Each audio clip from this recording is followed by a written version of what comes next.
Hey guys, welcome back to channel. So today we going to see what if Infinite Naruto got married with Neo Sparten Kushina. Let's start. Chapter 1. Uzushiogakure was a thriving shinobi village home to the Uzumaki clan.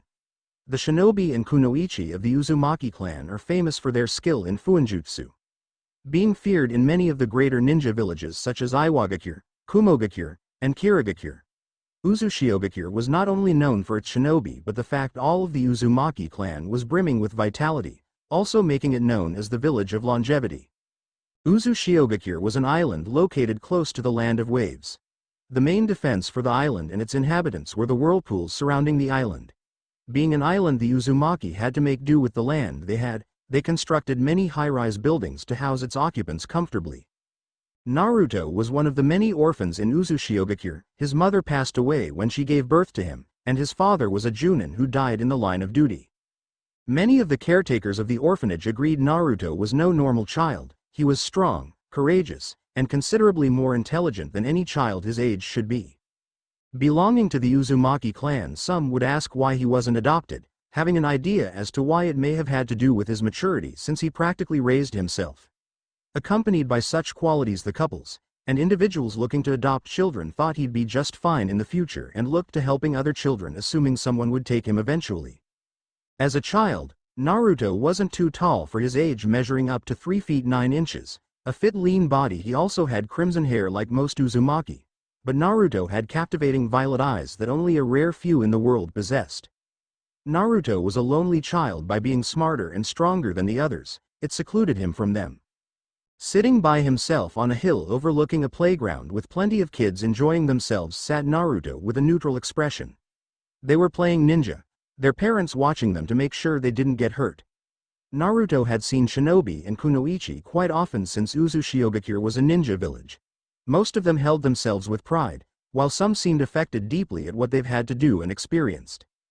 Giving them his respects every time he passed them. After all, it took a special kind of person to serve their country.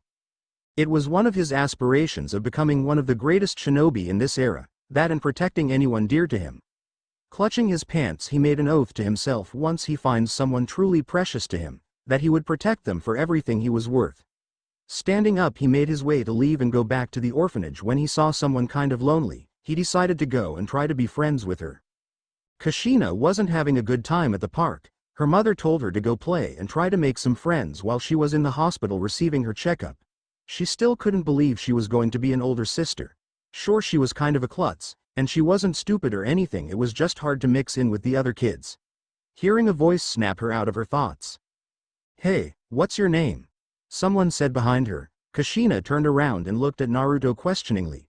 She stared at him incredulously and it made him kind of uncomfortable. Assuming she didn't want to talk to him, apologizing quickly, he started to walk away before he heard her reply. "My name is Kushina Uzumaki, what's yours?" Turning around, he saw her with a small smile, making him smile in return. "It's Naruto." He extended his hand and she shook it gently. "It's nice to meet you, Naruto-san," scratching the back of his head before replying. "Just call me Naruto, I'm not one for formalities." Kushina smiled and replied, "Just call me Kushina then." With a nod from Naruto, he asked, "Do you want to play a game?" sounding more like his age than he usually did. With an ear-splitting grin, Kushina replied, "Sure, how does tag sound, Databane?" Naruto looked confused for a moment before he ecstatically responded, "Sure, let's go." Kushina was thankful that Naruto hadn't made fun of her for her verbal tick. Smiling, she came along and started to play tag with him. For the rest of the day, they played games with each other. Kushina didn't mind that Naruto was better than her in some aspects at all. In fact, she enjoyed a challenge. It was nearing dusk when they finally stopped playing. Kushina's mother came to the park to her surprise find her daughter playing with a handsome boy. Whenever Kushina tried to play with others her age, she was always the black duckling of the group and never really participated in any games with them. "Kushina-chan, come over here and bring your friend," called a soft feminine voice. Naruto looked over to the source of it to find a stunningly beautiful woman that he could easily tell was Kushina's mother. She had mesmerizing violet blue eyes just like Kushina. She stood around 5 feet 6 inches by his guess, and had the body of a kunoichi besides her obviously pregnant stomach. Kushina ran to her mother, while Naruto at a much slower pace made his way over. Smiling at the two children she said, "It seems you made a friend Kushi-chan, I'm proud of you." Blushing in embarrassment, Kushina stuttered out her reply, Ka-chan, don't embarrass me in front of Naruto." Smiling deviously, "Oh my Kushi-chan, you wouldn't happen to have a crush on him already now, would you?" Naruto and Kushina blushed because they did like each other for the short span of time they had spent together. Laughing at her handiwork, she figured she would introduce herself to the young boy. With a serene smile, she spoke, "I'm Akane Uzumaki, Kushina-chan's mother, it's nice to meet you." Naruto bowed slightly before responding, making Akane arch an eyebrow, "I'm Naruto Uzumaki, it's nice to meet you, Akane-san." With a cheerful smile, Akane said, "Just call me Akane if you want." Turning to Kushina she continued, "It's time we go back home, Kushina, and make dinner. Naruto-kun can come over for dinner if it's okay with you." "Are you sure? I don't want to be a bother and the orphanage might get worried if I don't come back before it becomes dark," questioned the young boy. Realizing the handsome young boy in front of her had no immediate family, she realized he must have always been lonely. He looked around a year older than Kushina and she had just turned 7. Being the daughter of the Uzukage, she had certain privileges in the village. Smiling before she replied, "I'm sure they won't have a problem with it. Now do you want to enjoy dinner with Kushi-chan and me? Tonight we're having my homemade salt ramen," she questioned with a grin. Before he could respond, Kushina squealed in happiness and hugged her mother very gently. Her mother was due in a month after all. "We're having salt ramen for dinner?"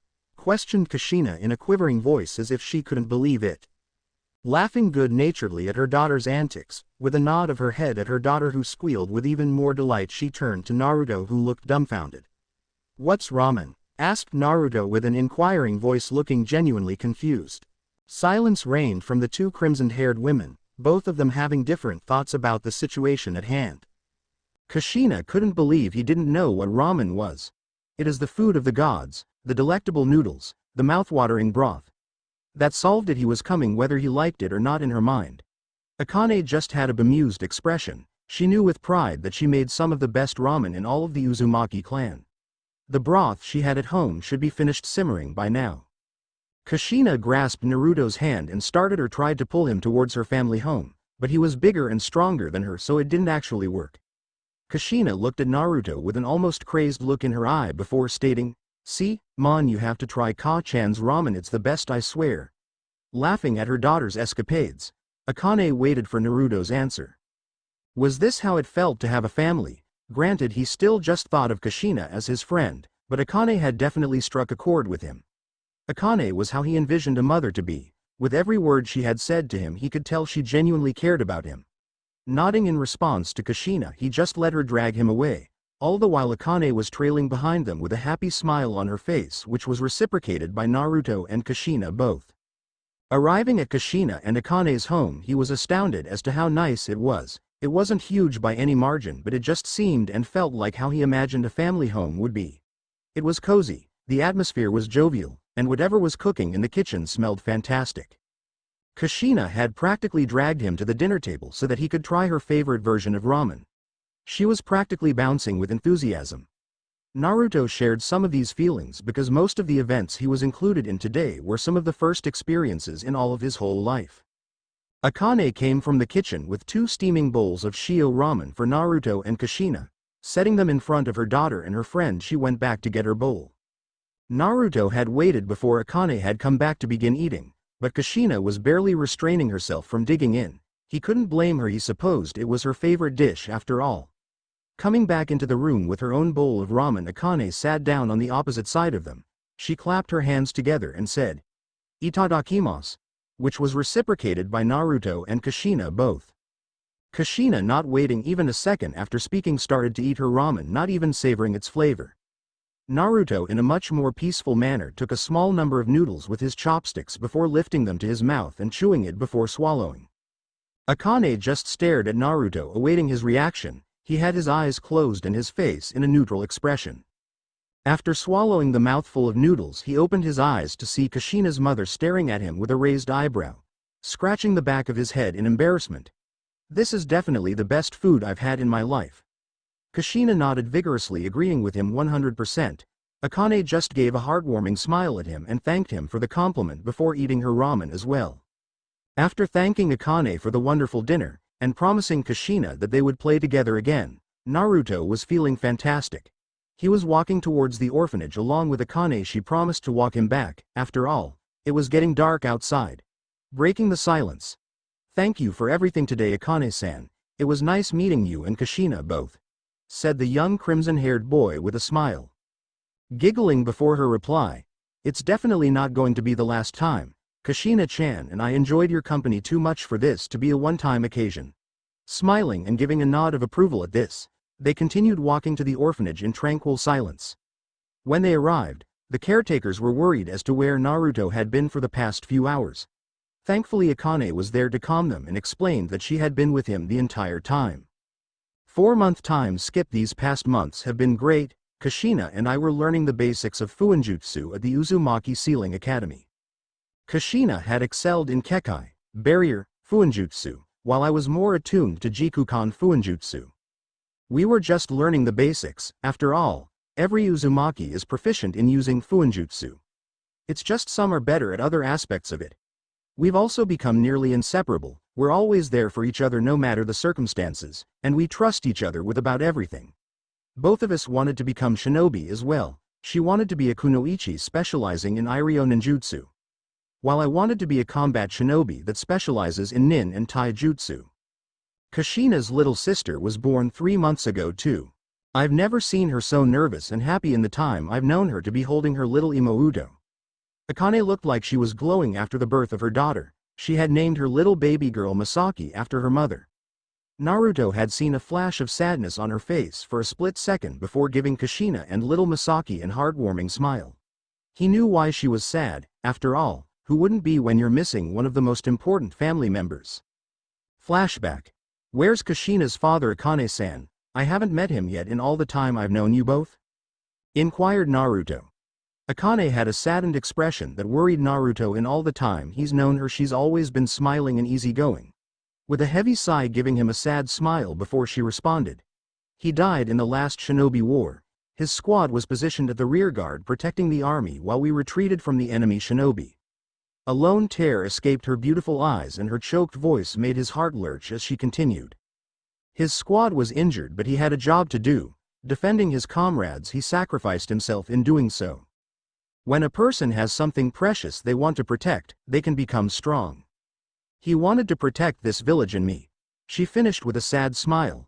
I'm sorry for your loss. He seemed like an admirable man befitting for such a wonderful woman, replied Naruto, trying to lighten the mood, nudging his shoulder playfully while giving a teasing smile. Aren't you just a little flatter sometimes? Kushi-chan is going to be lucky in the future. Naruto blinked at what she said, not really sure how he should respond. He just scratched the back of his head while giving a grin. Flashback end. What Akane had said to him had made such a huge impact on him.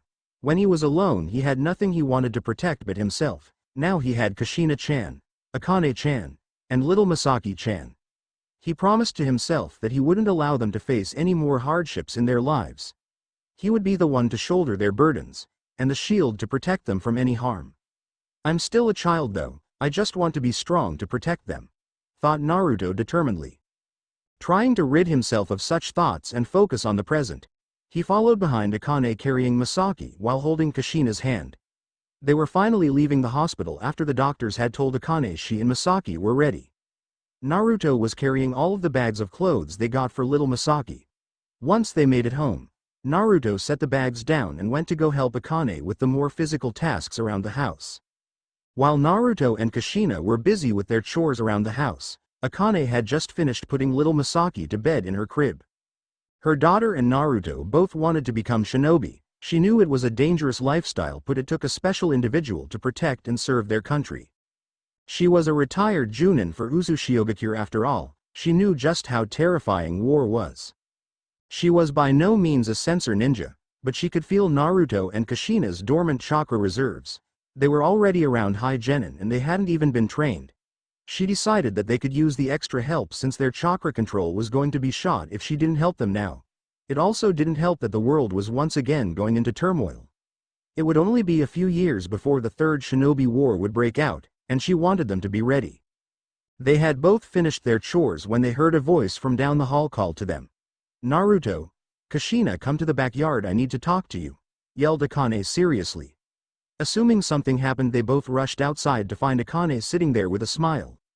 "While it's been about 6 years since I've been an active ninja, I was hoping you two wouldn't mind if I taught you a couple of things," she said with a grin. Time skipped 3 months. Naruto and Kushina soon found out that Akane was a slave driver when it came to training. They weren't complaining though, they were one step closer to their dream of becoming ninja. Akane was explaining to them how special both of their chakra was. Kushina's was tensile, almost like chains. Akane had explained that she had inherited it from her, while Akane's wasn't as tensile as Kushina's. Naruto's chakra didn't share their same properties. Akane had described his chakra as golden and crimson, almost like the tailed beasts.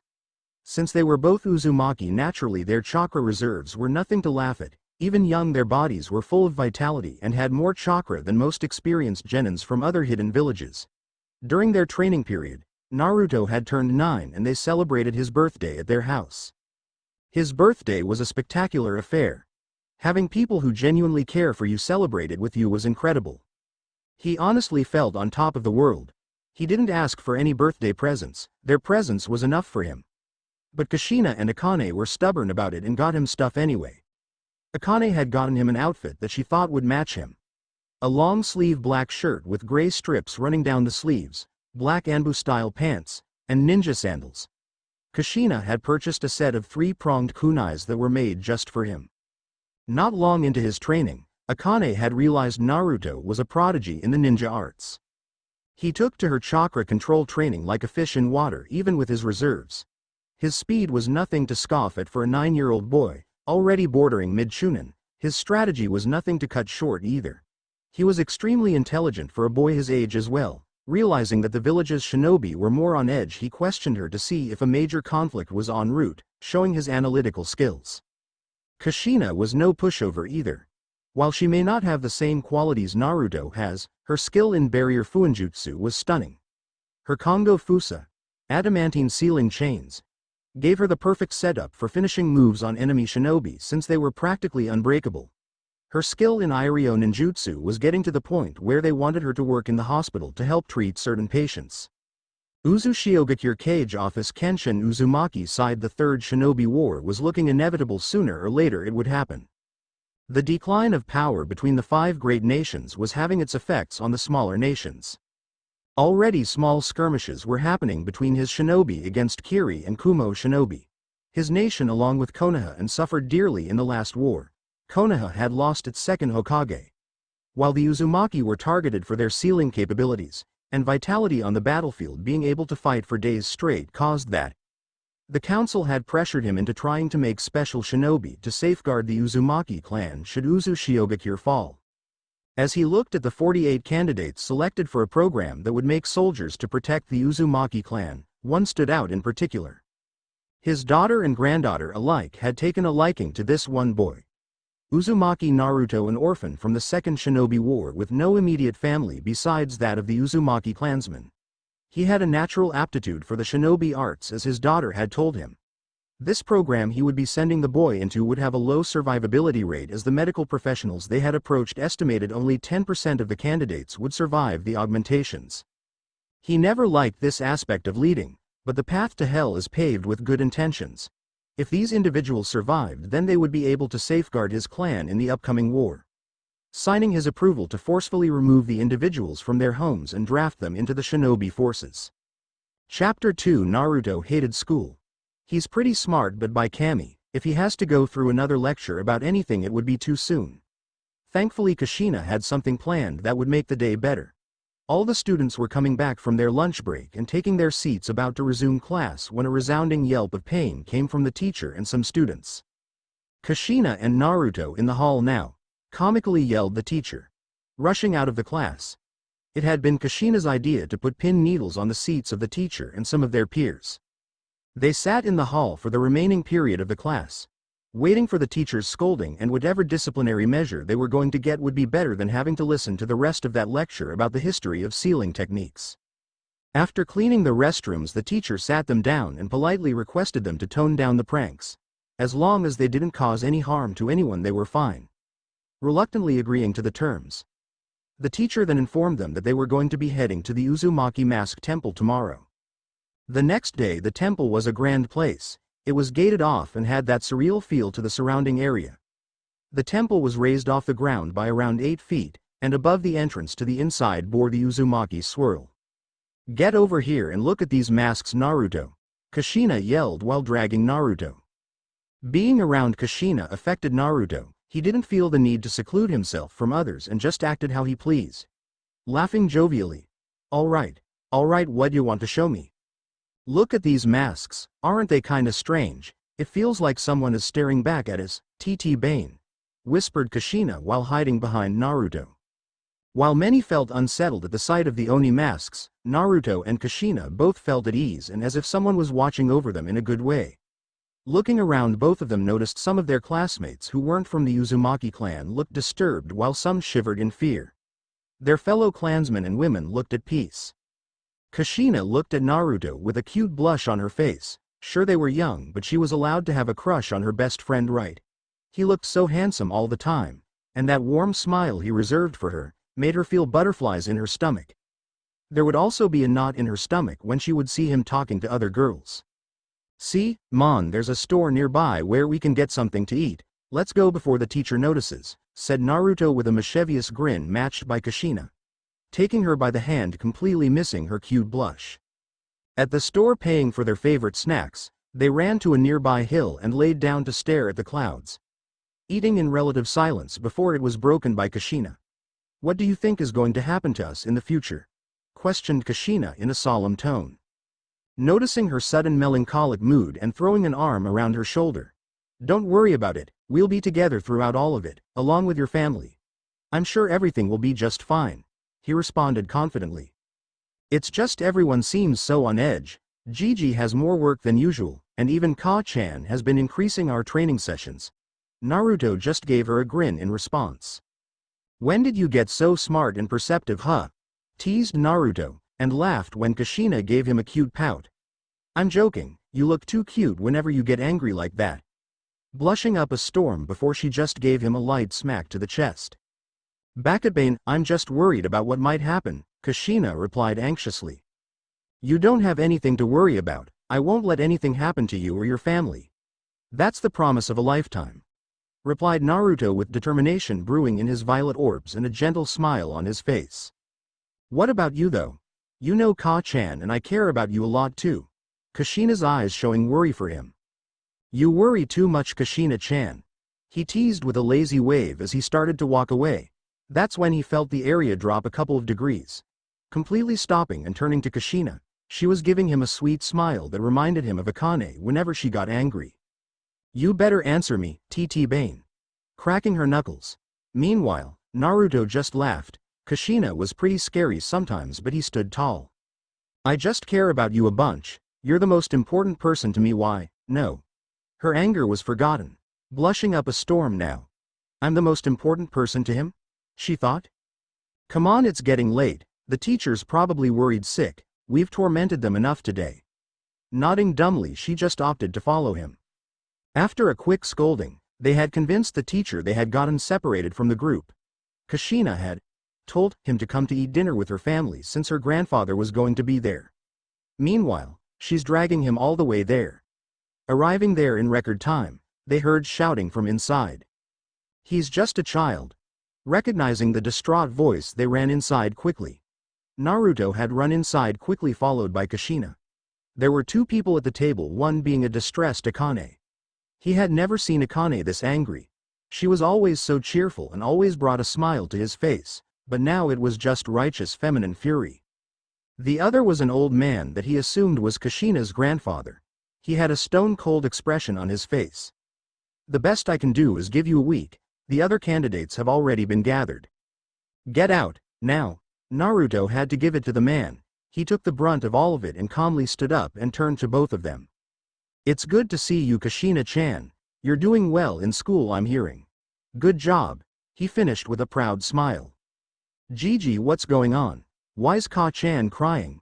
questioned Kushina with a confused expression. "You must be Naruto. It's nice to finally meet you. I expect a lot out of you. He finished, completely ignoring all of Kushina's questions. Naruto blinked. In the span of a few seconds Akane had blurred in front of her father and attempted to slap him. "Get away from him, you bastard," she hissed out while yanking her arm away from his grasp. "It was nice meeting you, Naruto. You three enjoy your dinner." Naruto realized just how tall he was. He was at least 6 feet and 7 inches tall, he estimated.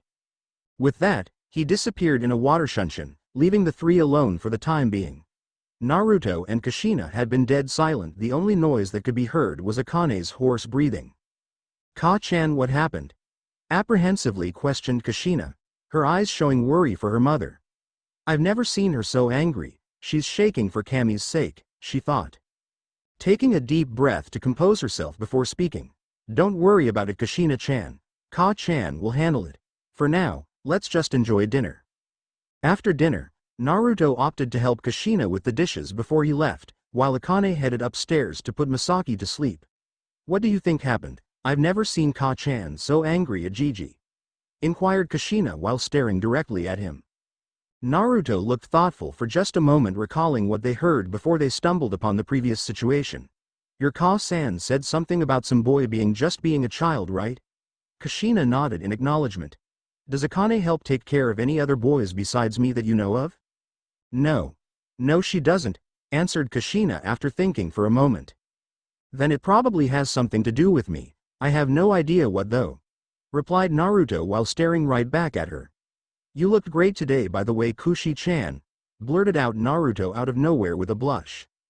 Kushina quickly averted her gaze so she could hide her blush before her hasty reply.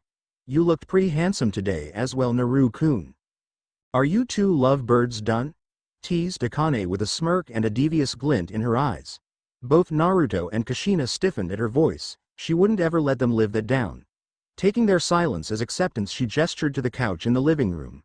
"Sit down, I need to talk to both of you," she finished seriously. They both made their way to the living room and sat down across from Akane. "Kushina-chan, Naruto-kun, I need both of you to remain calm when I tell you this, mainly you, Kushina. Naruto is going to be conscripted into the village's shinobi forces in a week's time," she finished sadly while staring at both of them. Naruto and Kushina both were stunned.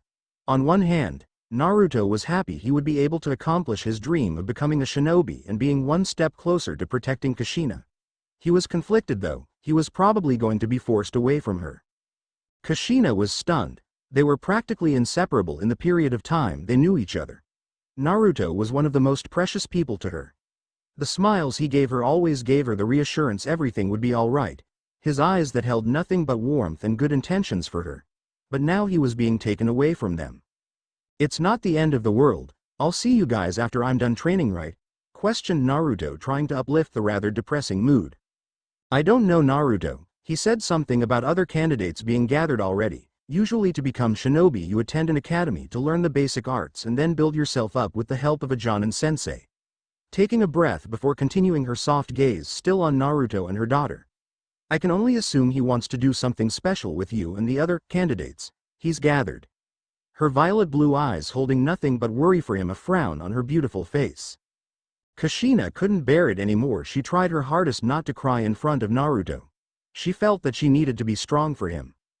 "Why is he being conscripted? What's happening?" We both noticed that everyone seems on edge, Ka-chan. Her eyes welling with tears, and her breathing becoming labored. She was just too worried about it. She wasn't naive. Something big was happening and Naruto was about to be thrown in the midst of it. "As you've said, everyone's on edge. There have been skirmishes on our borders with Kirigakure and Kumogakure. It's a very real possibility that the third great ninja war is about to occur," she finished sadly. Naruto did his best to remain emotionless on the outside, but his eyes revealed everything to Akane, and just went to prove her own point that he was still just a child. Strengthening his resolve before he spoke, "I'll just have to train even more than I have been and become strong enough to win and come back to you three. If going to war means that you three can remain safe, I'll do it more than willingly," he exclaimed with sheer determination filling his violet eyes. This brought a smile to both Kushina and Akane's face. Naruto always had a way with his words. "Well, let's go get your things. You're staying here for the rest of this week. I suppose I'll have to up both of your training. I've been holding back on you both," She stated, her eyes gaining a dangerous glint. Naruto and Kushina had never seen, while she started laughing manically, sending shivers down both their spines.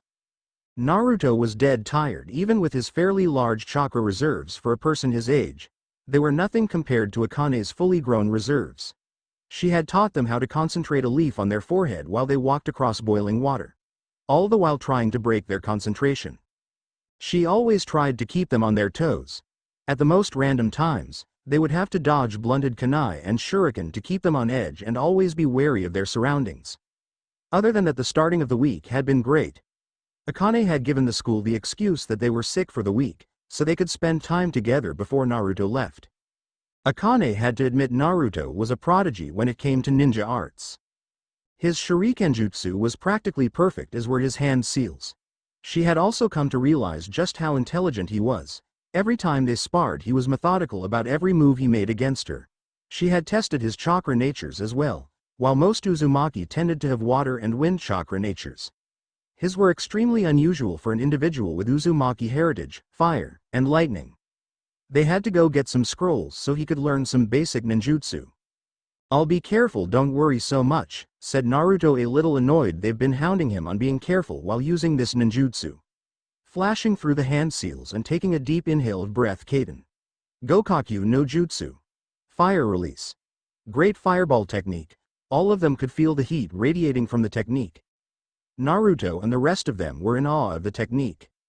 "Sugoi," muttered Kushina in amazement while she playfully nudged Naruto on the back after he finished the technique. She hadn't practiced much combative ninjutsu. She never really liked violence, that's why she'd rather heal and take care of people. Well, I can't say I'm surprised anymore. After Akane had seen what he was capable of in other aspects of the ninja arts, she couldn't find it in her to be surprised anymore. Alright, that should be enough training for the next few days. Let's just enjoy the time we have left. She finished with a smile while she teared up a bit. I'm so proud of him. He's progressed so fast for his age, and the way he cares about us is just extraordinary for someone his age, she thought proudly. Alright, we should probably go to your house, Irike, said Naruto while scrunching his nose due to how he smelled. I'll make us something to eat while you two clean up, pinching her nose to articulate how bad they smelled. Naruto had always liked looking at the night sky. It always calmed him whenever he was feeling down or worried about something. You're always looking at the sky, you know, whispered someone in his ear, startling Naruto from his stargazing. Ka-chan wanted me to let you know dinner was about to be ready. Calming down when he recognized it was Kushina. She wants to play like that, huh? He thought deviously. Well, it's the second prettiest thing I look at. The first one is you, he finished playfully. A cute pink hue tinted her cheeks while she had this sweet smile gracing her features. That's one of the things I love about you, TT Bane. She blurted out before slapping a hand over her mouth in embarrassment. A full-blown blush covering her features. She wasn't the only one blushing, no sir. Naruto himself was blushing up a storm. Stuttering as he responded, I love everything about you honestly, since I'm going away and I don't know when I'll be back. Taking a deep breath before continuing. We're just children, but I'm pretty sure I love you, Kushina-chan, he stated with a smile, his eyes radiating his love for her. Taking her hand into his, he put a beautiful promise ring on her finger. Kushina just stood motionless for a second before taking him into a rib-crushing embrace. They just stood there hugging, Kushina just listening to the soft thump of his heartbeat. Naruto just holding her. She smelled great, he realized, like sweet peas. I never want to leave her, but I don't have a choice. Naruto thought sadly, his embrace becoming tighter. Kushina released him just enough to stare up at him confusingly. Just to find him giving her a sad smile with tears brewing in his eyes. I never want to leave you, Kushina-chan. You mean everything to me and I don't know how long it'll be before I see you again. He choked out shakily, while his eyes were shut to ward off the coming tears. Taking his handsome face into her hands, she just let her feelings guide her as she kissed him on the lips. The kiss sent a pleasant tingling through both of their developing bodies. Her lips were soft and so warm he thought it was a dream. His arms locking around her waist, pulling her closer, she tasted as sweet as she smelled. His worries long gone, it was a euphoric paradise to him. Her heart skipped a beat when she felt him pull her closer to him. Interlocking her fingers around his neck, they just took it slow. His lips were kind of rough in a good way and his smell could only be described as masculine. Their worries flew away as they melted together. It felt as if time stopped for both of them. Kushina was the first one to withdraw from the kiss. Wow! Her cheeks gaining a cute pink hue after realizing what they had just done. Yeah, wow! His sadness was forgotten. All he could keep thinking about was tantalizing the kiss was, and how great it felt to actually hold her in his arms. Oh, before I forget, here, take this. I was going to give it to you before we kissed, TT Bane. She stated with a cute blush, her gaze meeting his as she put a locket around his neck. Opening the locket, he found a picture they had taken months ago of them posing together with silly grins on their faces. It was during a festival the village held after a major trade deal was made with Konohagakure.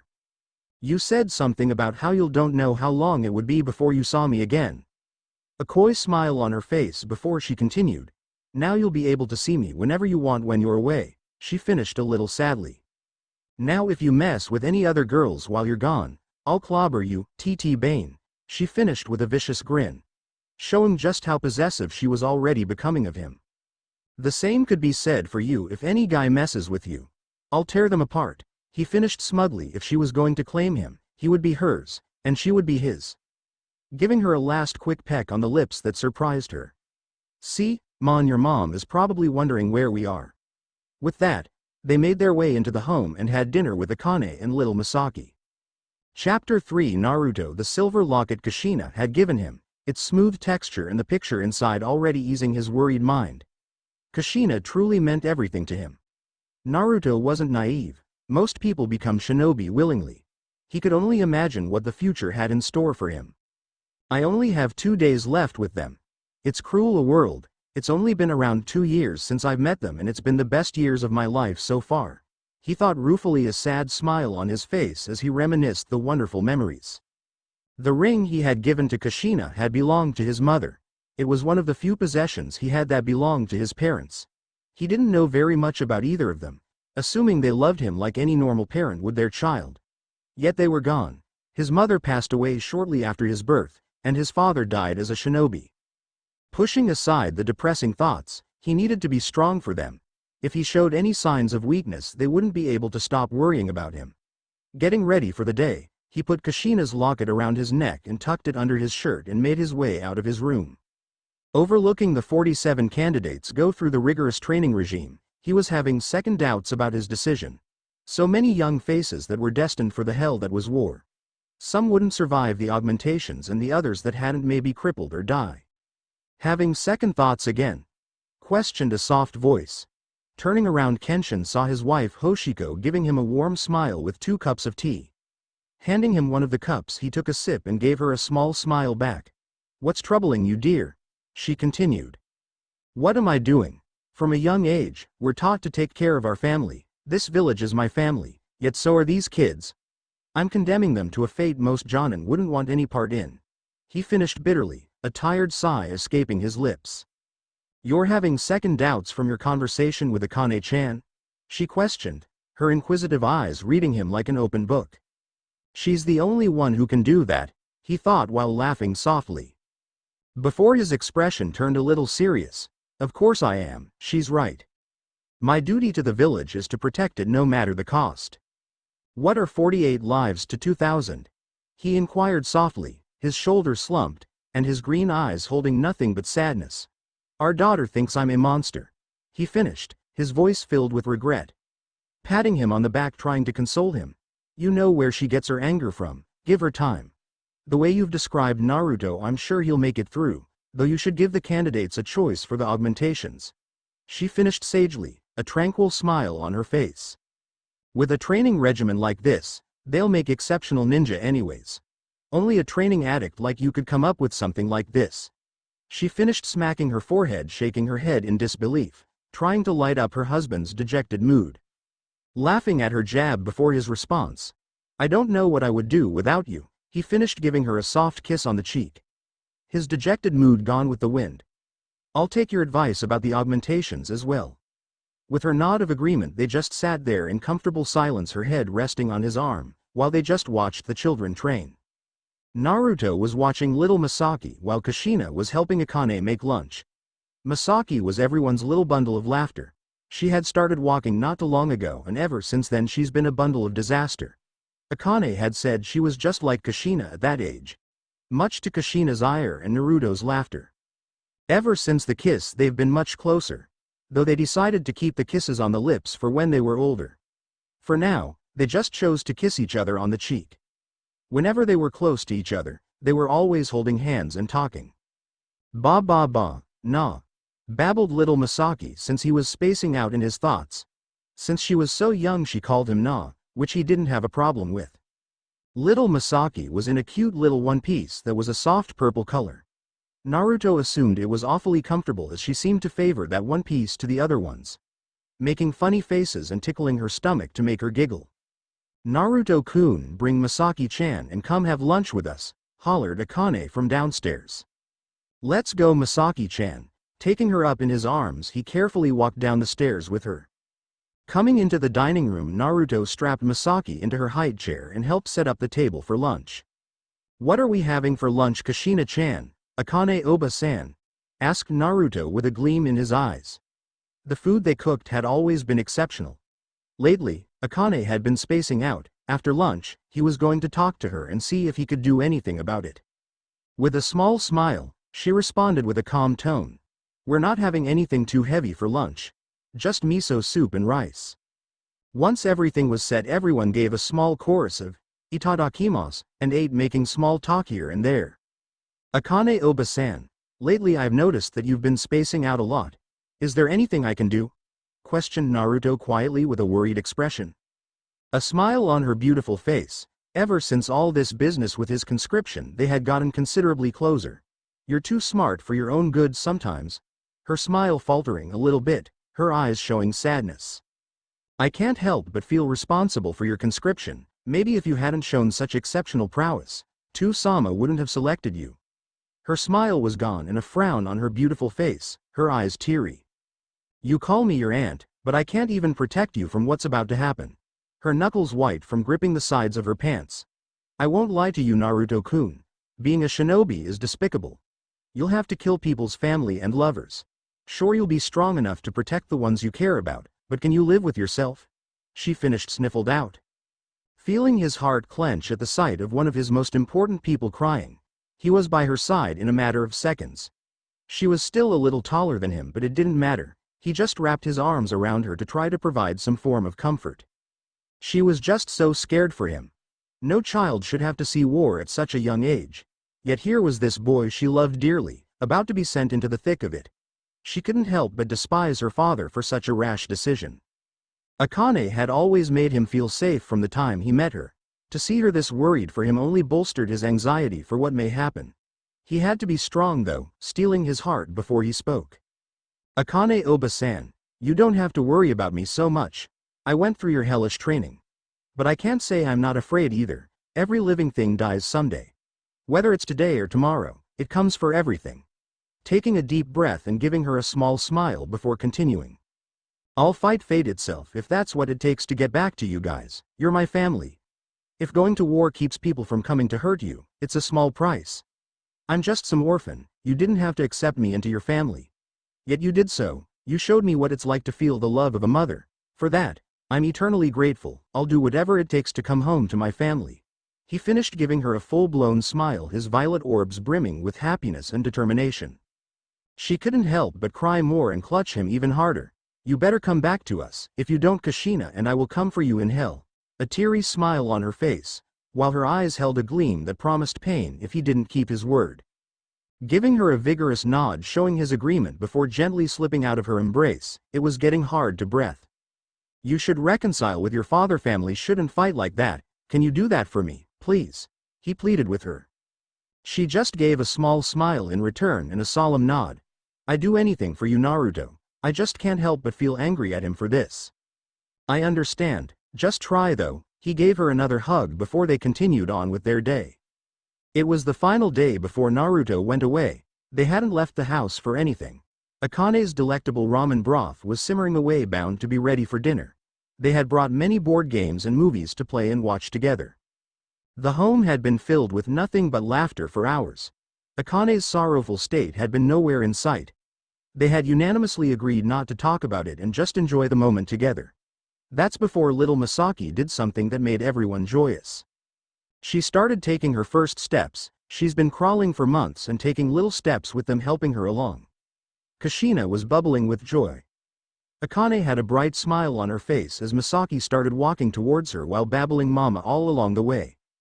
Naruto just had a small smile on his face. This was what he wanted to protect, and he would be damned if he let anything happen to them. Being spaced out in his thoughts, he didn't realize Misaki had walked in front of him and was babbling at him. "Oh, you're just too cute," picking her up and making funny faces at her, adding to the joy of everyone around him.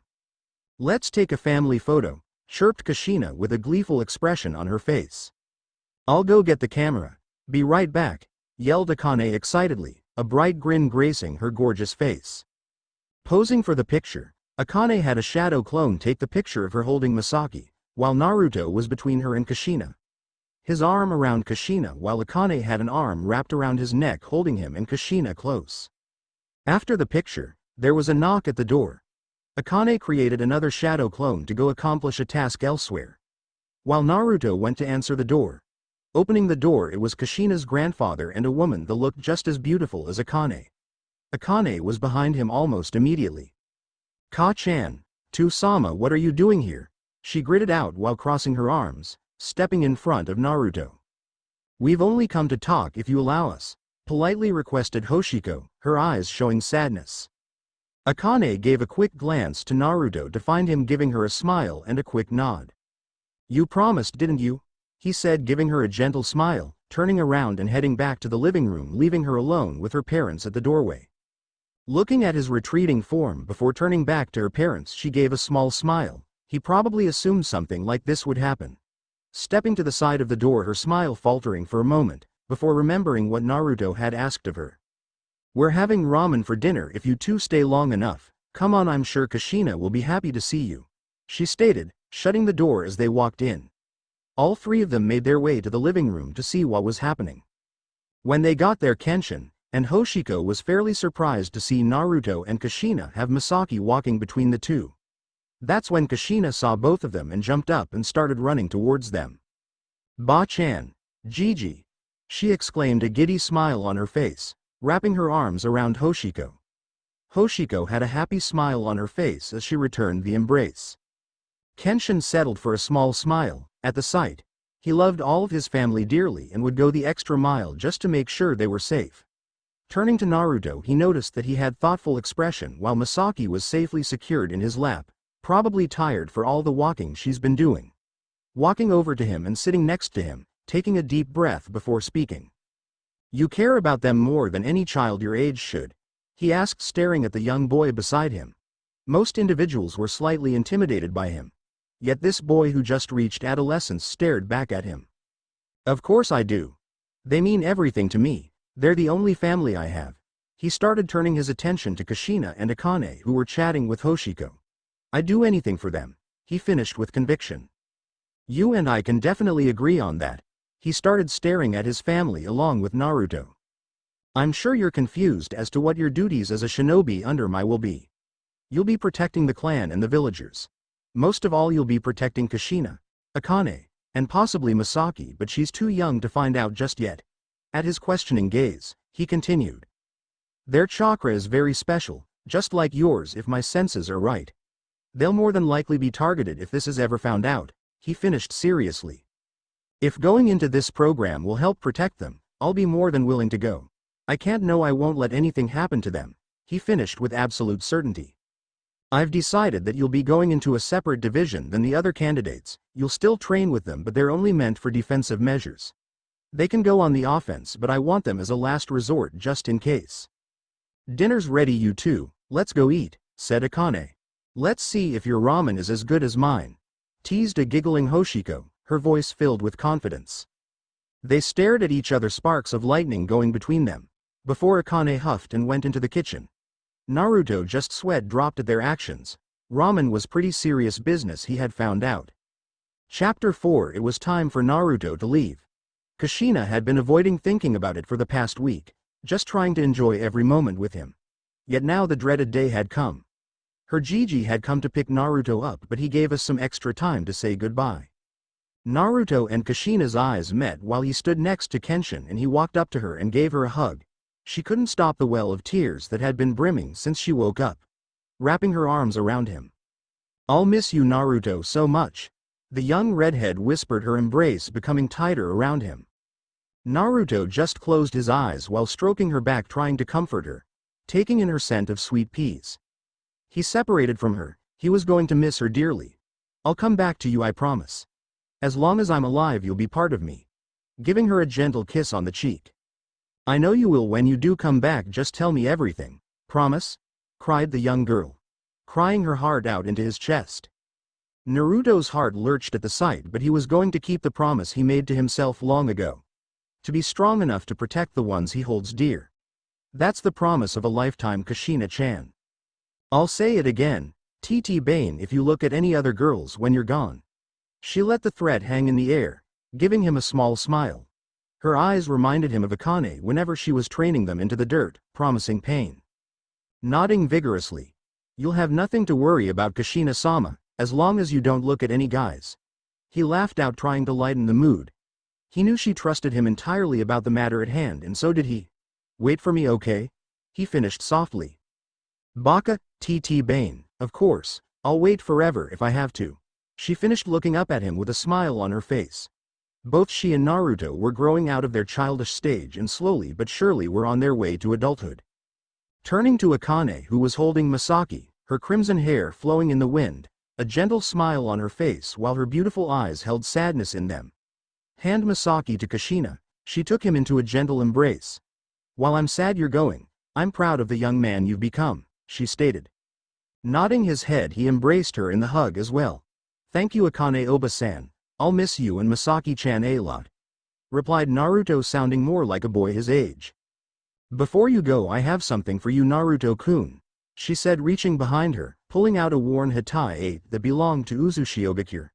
"This is the Hitai 8 I got when I graduated from the academy. I want you to have it." Her smile becoming even brighter at his expression. "It looks so old, she must have taken really good care of it," he thought before replying. "I'll wear it with pride, Akane Oba-san, and I promise to give it back to you when I return," said the young man. Rubbing Misaki's stomach, making her giggle, he kissed her forehead. "You'll be grown up when I see you again, little Misaki-chan," he stated softly. Kushina's eyes once again connected with Naruto's. He gave her that smile that always pushed her worries away and made her feel butterflies. Yet now, she couldn't help but feel afraid. Sharing one last hug before Kenshin called out to them. "Naruto, it's time to go," he stated in a stern yet soft voice. Kenshin knew very well what they were going through. These were the kind of moments that they would recall on the entire time they were separated. Naruto nodded at him, still embracing Kushina. He whispered to her, "I'll come home, don't worry. I love you," he whispered in her ear. Giving her a last chaste kiss on her cheek, he stepped away from her. "Let's go, Kenshin-sama," voiced the young man. The older man nodded as he placed a hand on Naruto's shoulder. Using a Mizu Shunshin, water body flicker, they were both gone in an instant. Kushina couldn't help but put her face into her hands and cry. Naruto was going to be gone for years. Her Gigi said they may be able to communicate sometimes, but it wasn't guaranteed. Feeling a different hand on both of her shoulders, she looked up to find her Ba-chan and Ka-chan staring at her with sympathetic smiles on their faces. "He wouldn't want you to be sad for him, Kushina. You need to be strong for him," stated her Ba-chan sagely. Nodding at her, they all went inside. It was kind of chilly outside and they didn't want Misaki to catch a cold. Everything seemed like a blur to Naruto. While it was assumed that the Shunshin Jutsu, body flicker technique, was a teleporting technique, all it did truly was enhance the ninja's speed, making it appear that they had teleported. Though it only worked in short distances or the amount of chakra the user has. Blinking, Naruto found himself in a military-style barracks, standing in front of a cot with a set of training clothes on it. The shirt has the number 7 on it. Looking around, he saw many of the same cots, though without any clothing on it. Turning around, he didn't find Kenshin but a lone ninja. He estimated they stood around 5 feet 7 inches with a lean build, and their face covered by a mask. They had what he assumed was Anbu attire and armor on them. "Are you just going to stand there all day? Get ready," barked the kitsune masked ninja with a feminine tone. "So this is how they operate, no questions asked, just follow orders. thought Naruto as he quickly dressed in the clothing provided to him. The masked shinobi had made a hand gesture towards him, indicating she wanted him to follow her. Outside there were 47 people if his quick count was correct, standing in formation with a spot where he assumed he was meant to be. Many of the people in the formation were staring at him with confusion, irritation, and a couple with curiosity. Some of them had the famed crimson hair of the Uzumaki clan, while a majority of them seemed rather mundane, looking like they had come from civilian families in Uzushiogakure. "Attention!" shouted someone, seeing as all of the other individuals in the formation immediately stood straighter, and turned to face the direction to where the voice had come from. Following what everyone else was doing, they stood firm, awaiting further instruction. "At ease," said the man. Naruto was able to see him now. He looked rather aged, compared to the others standing behind him. The only way he could tell was the set of gray hair on the man's head. All of them had their faces covered with masks, just like the kunoichi from the barracks. The older man's being a Kuma, bear, mask. "As you all may have noticed, we have a new addition to the group. Step forward, cadet," the man barked at Naruto. Now Naruto typically wasn't a shy individual, but who wouldn't be when they were called out to stand in front of a large number of people? Complying with the man, Naruto stood at attention. "What's your name? Say it loud and proud, now everyone needs to hear it," said the man in an unyielding voice. The way he voiced it told Naruto that he needed to comply or face the consequences. "My name is Naruto Uzumaki, sir," Naruto had shouted, still standing at attention. The man and the rest of the individuals behind him nodded at him, accepting his introduction. A windy breeze passed by and Naruto realized just how cold it was here. The frosty air seeping into his lungs had started to wake him up. He was sure they were still on Uzushiogakure, but by Kami was it cold. "Now cadets, on with calisthenics," barked the aged man. Naruto sighed in happiness. Surely it wouldn't be that bad, right? Akane's training had put him in the dirt. There wasn't any way possible this would be harder. 189, 190, 191, 192. Naruto had counted to himself, pausing for just a second to relax and take in a deep breath. By Kami was he wrong. These people were training them to the bone. Not a second later, the kitsune masked ninja had struck him with a baton on the abdomen. Lurching in pain, Naruto started to continue his sit-ups. 193, 194, 195, 196, 197, 198, 199, 200. "That's enough for now," voiced one of the ninjas. Naruto started to look around. All of the other kids seemed pre-winded. He assumed that the workout had been upped. He had been given a week, unlike the rest of the kids. So the kiddie gloves are off, so to say. The actual training for everyone here begins now, was all he was able to think before the next set of instructions were voiced. "Stand up now, we have a short run and you can rest for a little bit," said the older instructing ninja.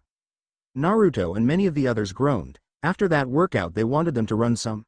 They had done push-ups, knee bends, leg lifts, you name it, they did it. They had been provided some warm, salty water, but to many, it was the best water they had ever had in a while. At least it's a short run, Naruto thought. "Let's get going," voiced the kitsune masked kunoichi from the barracks. She had been paying close attention to him. Now that he noticed it, certain groups of his peers had a certain ninja following them, assisting the older shinobi in his instructions. At least it'll be a short run, thought Naruto as he started following along. It wasn't a short run. The short run had consisted of running a couple of miles. Naruto couldn't give an exact amount as he was exhausted even with his reserves. The people instructing them, though, didn't even seem winded, as if this was more warm-up. "At least we're all sitting down now," he thought as he looked around. They were what he assumed was a classroom. Walking into the room, she looked at all 48 individuals in front of her. These pre-teens were the ones that Kenshin had deemed viable candidates for her proposition, though he made sure that the augmentations she had in mind were voluntary.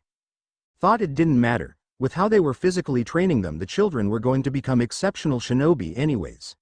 She was meant to train them in strategy, human physiology, and continue teaching them basic knowledge, mathematics, grammar, etc., while they beat the physical training and shinobi arts into them. She would be damned if they let their natural aptitude couldn't make the most of their abilities. Gesturing to some actual caretakers, they ushered in and quickly did their job, giving the kids some cold water and a snack. clearing her throat to gain their attention since they were all digging in and not paying anyone or anything any form of attention. Hello, I'm Satomi Uzumaki. I'll be your instructor regarding your studies and strategy. While they build your body, I will be molding your mind to improve your chances of success. If you're not interested, you're more than welcome to continue your physical training, she stated in a strong voice, her eyes scanning all of them, nodding her head when she saw that they were all intently listening to her. Figures most ninja would have a hard time keeping up to that training regime, except for John and Nin and Up, she thought with a small smile. A rather pretty lady walked in and she was around 5 feet 5 inches if his estimate was correct. While she was pretty, he would admit she didn't have that regal beauty that Akane had. That was beside the point though, as she wasn't finished with her introductory speech. All of you have been called upon to protect the Uzumaki clan and Uzushiogakure and her villagers. The road ahead may be a long and rough one, but I'm sure all of you will do just fine. Please refer to me as Satomi-sensei. If you need a question, just raise your hand. She finished while looking over all of them. Hi Satomi-sensei. Chorused Naruto and the rest of the cadets. Naruto and the rest of his peers listened closely to her. He would sit through the most boring lectures if it bought him a break from what those shinobi and kunoichi called basic training. She had begun her lecture about a certain subject with all of them listening to her intently. Time skip 1 hour. Honestly, Naruto and the others wished her lecture lasted longer. Not just so they could have a break, her lessons were actually enthralling. She kept everyone captivated about her stories. The favorite being where the second Hokage had sacrificed himself to save his team. While it was, in reality, sad whenever someone died, it was the harsh truth of the world they were being thrust into. Kill or be killed. She also pushed any naive thoughts of honor in the shinobi world. From what she experienced, most of the genin from some villages, mainly the more pacifist villages such as Konoha, believed that there was some semblance of honor in the shinobi world. They told their enemies how their techniques were unstoppable while revealing how their jutsu worked, and how it was impervious to anything they could do. While they continued to yap on and on, a smart ninja would take the time to analyze this newfound information and use it against them, resulting in the loss of the battle. What astounded her sometimes was her clan, the Uzumaki clan. While out in the elemental nations, some people did have abnormal chakra. Some individuals in the Uzumaki clan had. That's the end for class now. All of your instructors are waiting outside, have fun. She chirped with a smile on her face. Most of the cadets groaned, Naruto included. Sure, they weren't lazy, yet they had to run all the way back to the barracks now. They all made their way down the stairs and got into their marching formation. That's when the kitsune-masked kunoichi appeared in front of him and gestured to him and 2 others, a boy and girl. Following her, Naruto looked around. Everyone was being separated into squads of 3. For the remainder of your time here, the individuals in front of you will be responsible for you and your training. Good luck, said the Kuma-masked ninja, giving them a salute which was reciprocated by the numerous masked instructors. With that, he vanished in a shunshin. Let's get somewhere a little quieter, said the kunoichi, gesturing for them to follow her. They all dashed through the woods and sat down when they were far enough away from the main group. Naruto looked at the other 2 cadets with him. The girl had blue hair that reached the nape of her neck, and gray eyes that seemed pretty vibrant. She was pretty, but definitely not as pretty as Kushina. The other boy beside him wasn't as exotic as him or the girl. He had brown hair, brown eyes, and only just a little shorter than him, though he seemed pretty tensed. Clearing her throat, the instructor sat down across from the 3 of them. Removing her kitsune mask, Naruto saw another beautiful woman with scarlet hair that framed her right eye, while its length reached the top of her back. Alluring green eyes that showed immense intelligence, and to be quite frank, she didn't seem a day over 20. Since she's so young, she must be immensely skilled. Also, why does it seem that I'm being surrounded by so many beautiful women? I don't get it, thought Naruto as the wind shuffled some leaves around them, the soft breeze doing nothing but making her seem much prettier. My name is Mayumi Uzumaki. You'll refer to me as Mayumi-sensei when speaking to me. Since we're a team, we will be introducing ourselves to each other. Your name, likes, dislikes, and plans for the future. She finished with a straight face while staring at the 3. Well, I guess I'll go first. I've told you my name already. My likes are reading and training. My dislikes are fangirls, she said, looking at the only girl on the team. Dreams for the future. I don't know just yet. She finished with a small smile. Naruto and the two others just looked at each other. Shrugging, Naruto decided to go first out of the three. I'm Naruto Uzumaki. I love my family. I just want to protect them. I dislike people who don't appreciate their family. Besides that, I don't have many other dislikes or likes. My plan for the future is to get back to my special someone, he said while rubbing the smooth metal surface of the locket. Hello, my name is Hisana Kanai. My likes include swimming, my family, and flowers. My dislikes are those who pick on others, and assholes for the lack of a better word. My dream for the future is to open up my own flower shop, voiced the now named Hisana with a smile. Hi, my name is Ken. My likes include reading at the library, my family, and the librarian. My dislikes are bullies and arrogance.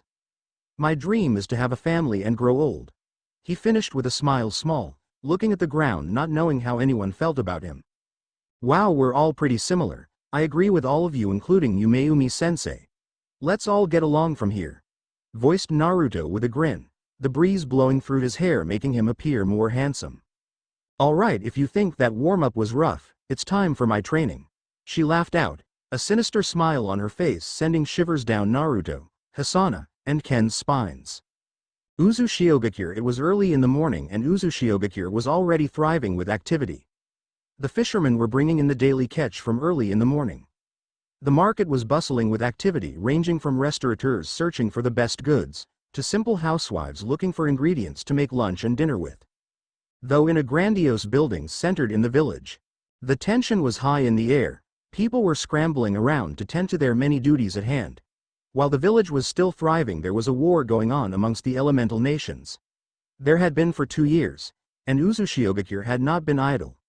They were allied to Konoha and had to support them against both Iwagakure and Sanagakure. Kirigakure and Kumogakure both had been silent in the past 2 years, and that's what worried Kenshin the most. Reading a disturbing report, his grip had tightened on the parchment containing the written report. His grip had crumpled the edges of the parchment.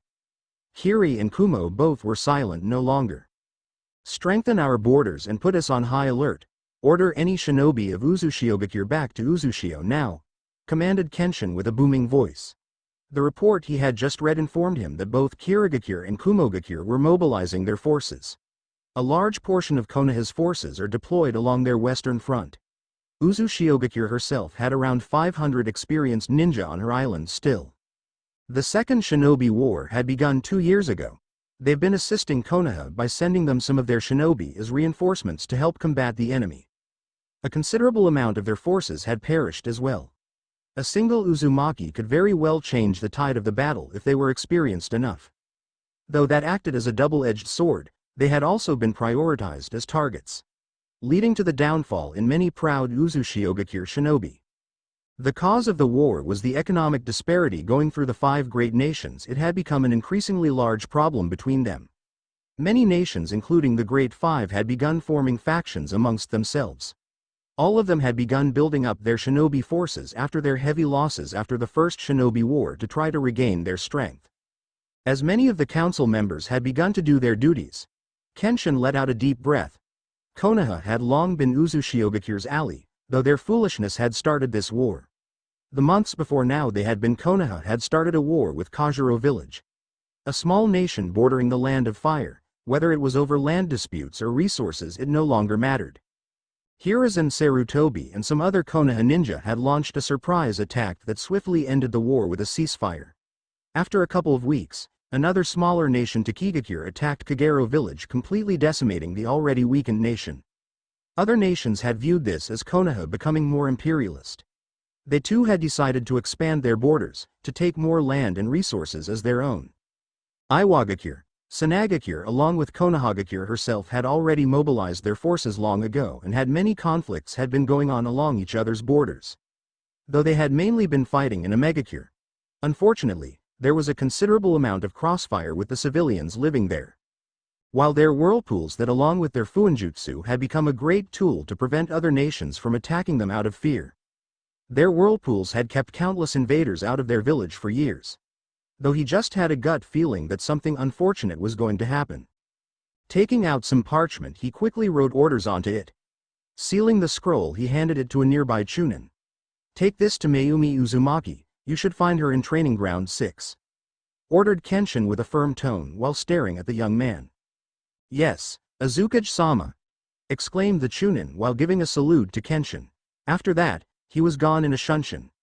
Kenshin let out a deep breath. He couldn't shake off the feeling that something unfortunate would befall his village soon. 30 minutes before training ground 6, dashing to the right to dodge a hail of shuriken. Naruto's breathing was even, already on the move as to not let his adversary corner him. He just had to keep leading her onto the rendezvous with his team. Dashing through the forest for a couple of minutes, he spun on his heel and threw 2 kunai with explosive tags attached to them. A figure blurred away from the explosions at an impressive speed. Naruto dashed away with equal speed away towards his teammates. After a couple of minutes, Naruto found his teammates crouched behind a tree. "She's coming," voiced Naruto Kami to Ken and Hisana. The 3 of them were crouched in a circle, taking cover behind one of the many trees in the area. All 3 of them had grown considerably within the last 3 years, physically and mentally. While Naruto was the strongest and tallest out of the 3, he still retained his lean build fit for a shinobi while standing at around 5 feet 9 inches. Extremely tall for an individual his age, Ken was just around 5 feet 7 inches, and Hisana followed them up at around 5 feet 5 inches. While Naruto was a prodigy, Ken and Hisana weren't very far behind him in some aspects. Sure, his taijutsu and ninjutsu skills were excellent. Yet, Ken's strategy had won them many engagements, and gotten them out of a pinch many times. Hisana's Iryo ninjutsu had saved both of them when they got injured. Kushina and her would probably get along, he thought. Their medical skills were practically on par. Early on in the training initiative, they discovered that Naruto and Hisana were both sensor-type shinobi. Both of them were able to sense individuals' chakra signature from great distances, though Naruto was able to differentiate who they were if he had encountered them before. He was even able to completely conceal his chakra signature from other sensors. That didn't mean Hisana was completely useless by any means. Unlike Naruto, she was able to tell if the individual in question was lying by fluctuations in their chakra. Naruto's eyes widened when a rain of shuriken and kunai came from one of the many trees in the forest around them. They were coming for both Hisana and Ken. The 3 of them scattered to dodge the hail of weapons. "She's faster than usual," was the 3 young shinobi's consecutive thought. Naruto rushed at Mayumi at full speed, intent on taking her on and buying time for his team to execute their plan. Delivering a quick punch towards her face, it was deflected and she swung back at him in retaliation. Taking a quick step backward, he dodged the jab and drew a kunai and went in for a slash across her chest. Mayumi quickly drew her katana to guard herself against the oncoming kunai. Naruto's kunai had impacted her katana as he had planned. Kicking her blade and using the force of it, he launched himself into the air just behind her. Mayumi wasn't idle by any means and lashed out at him with her blade, though a quick kick to the face rendered that useless. Grabbing her and throwing her onto the ground with tremendous force. The sheer force of her slamming into the ground had flung her katana a meter away. "Mo, that hurt. Couldn't you have gone a little easier?" said Mayumi with a pout while rubbing her sore back. Standing up and coming face to face with a grinning Naruto. "Are we done, sensei? I thought this was a test," voiced Naruto with frustration lacing his voice.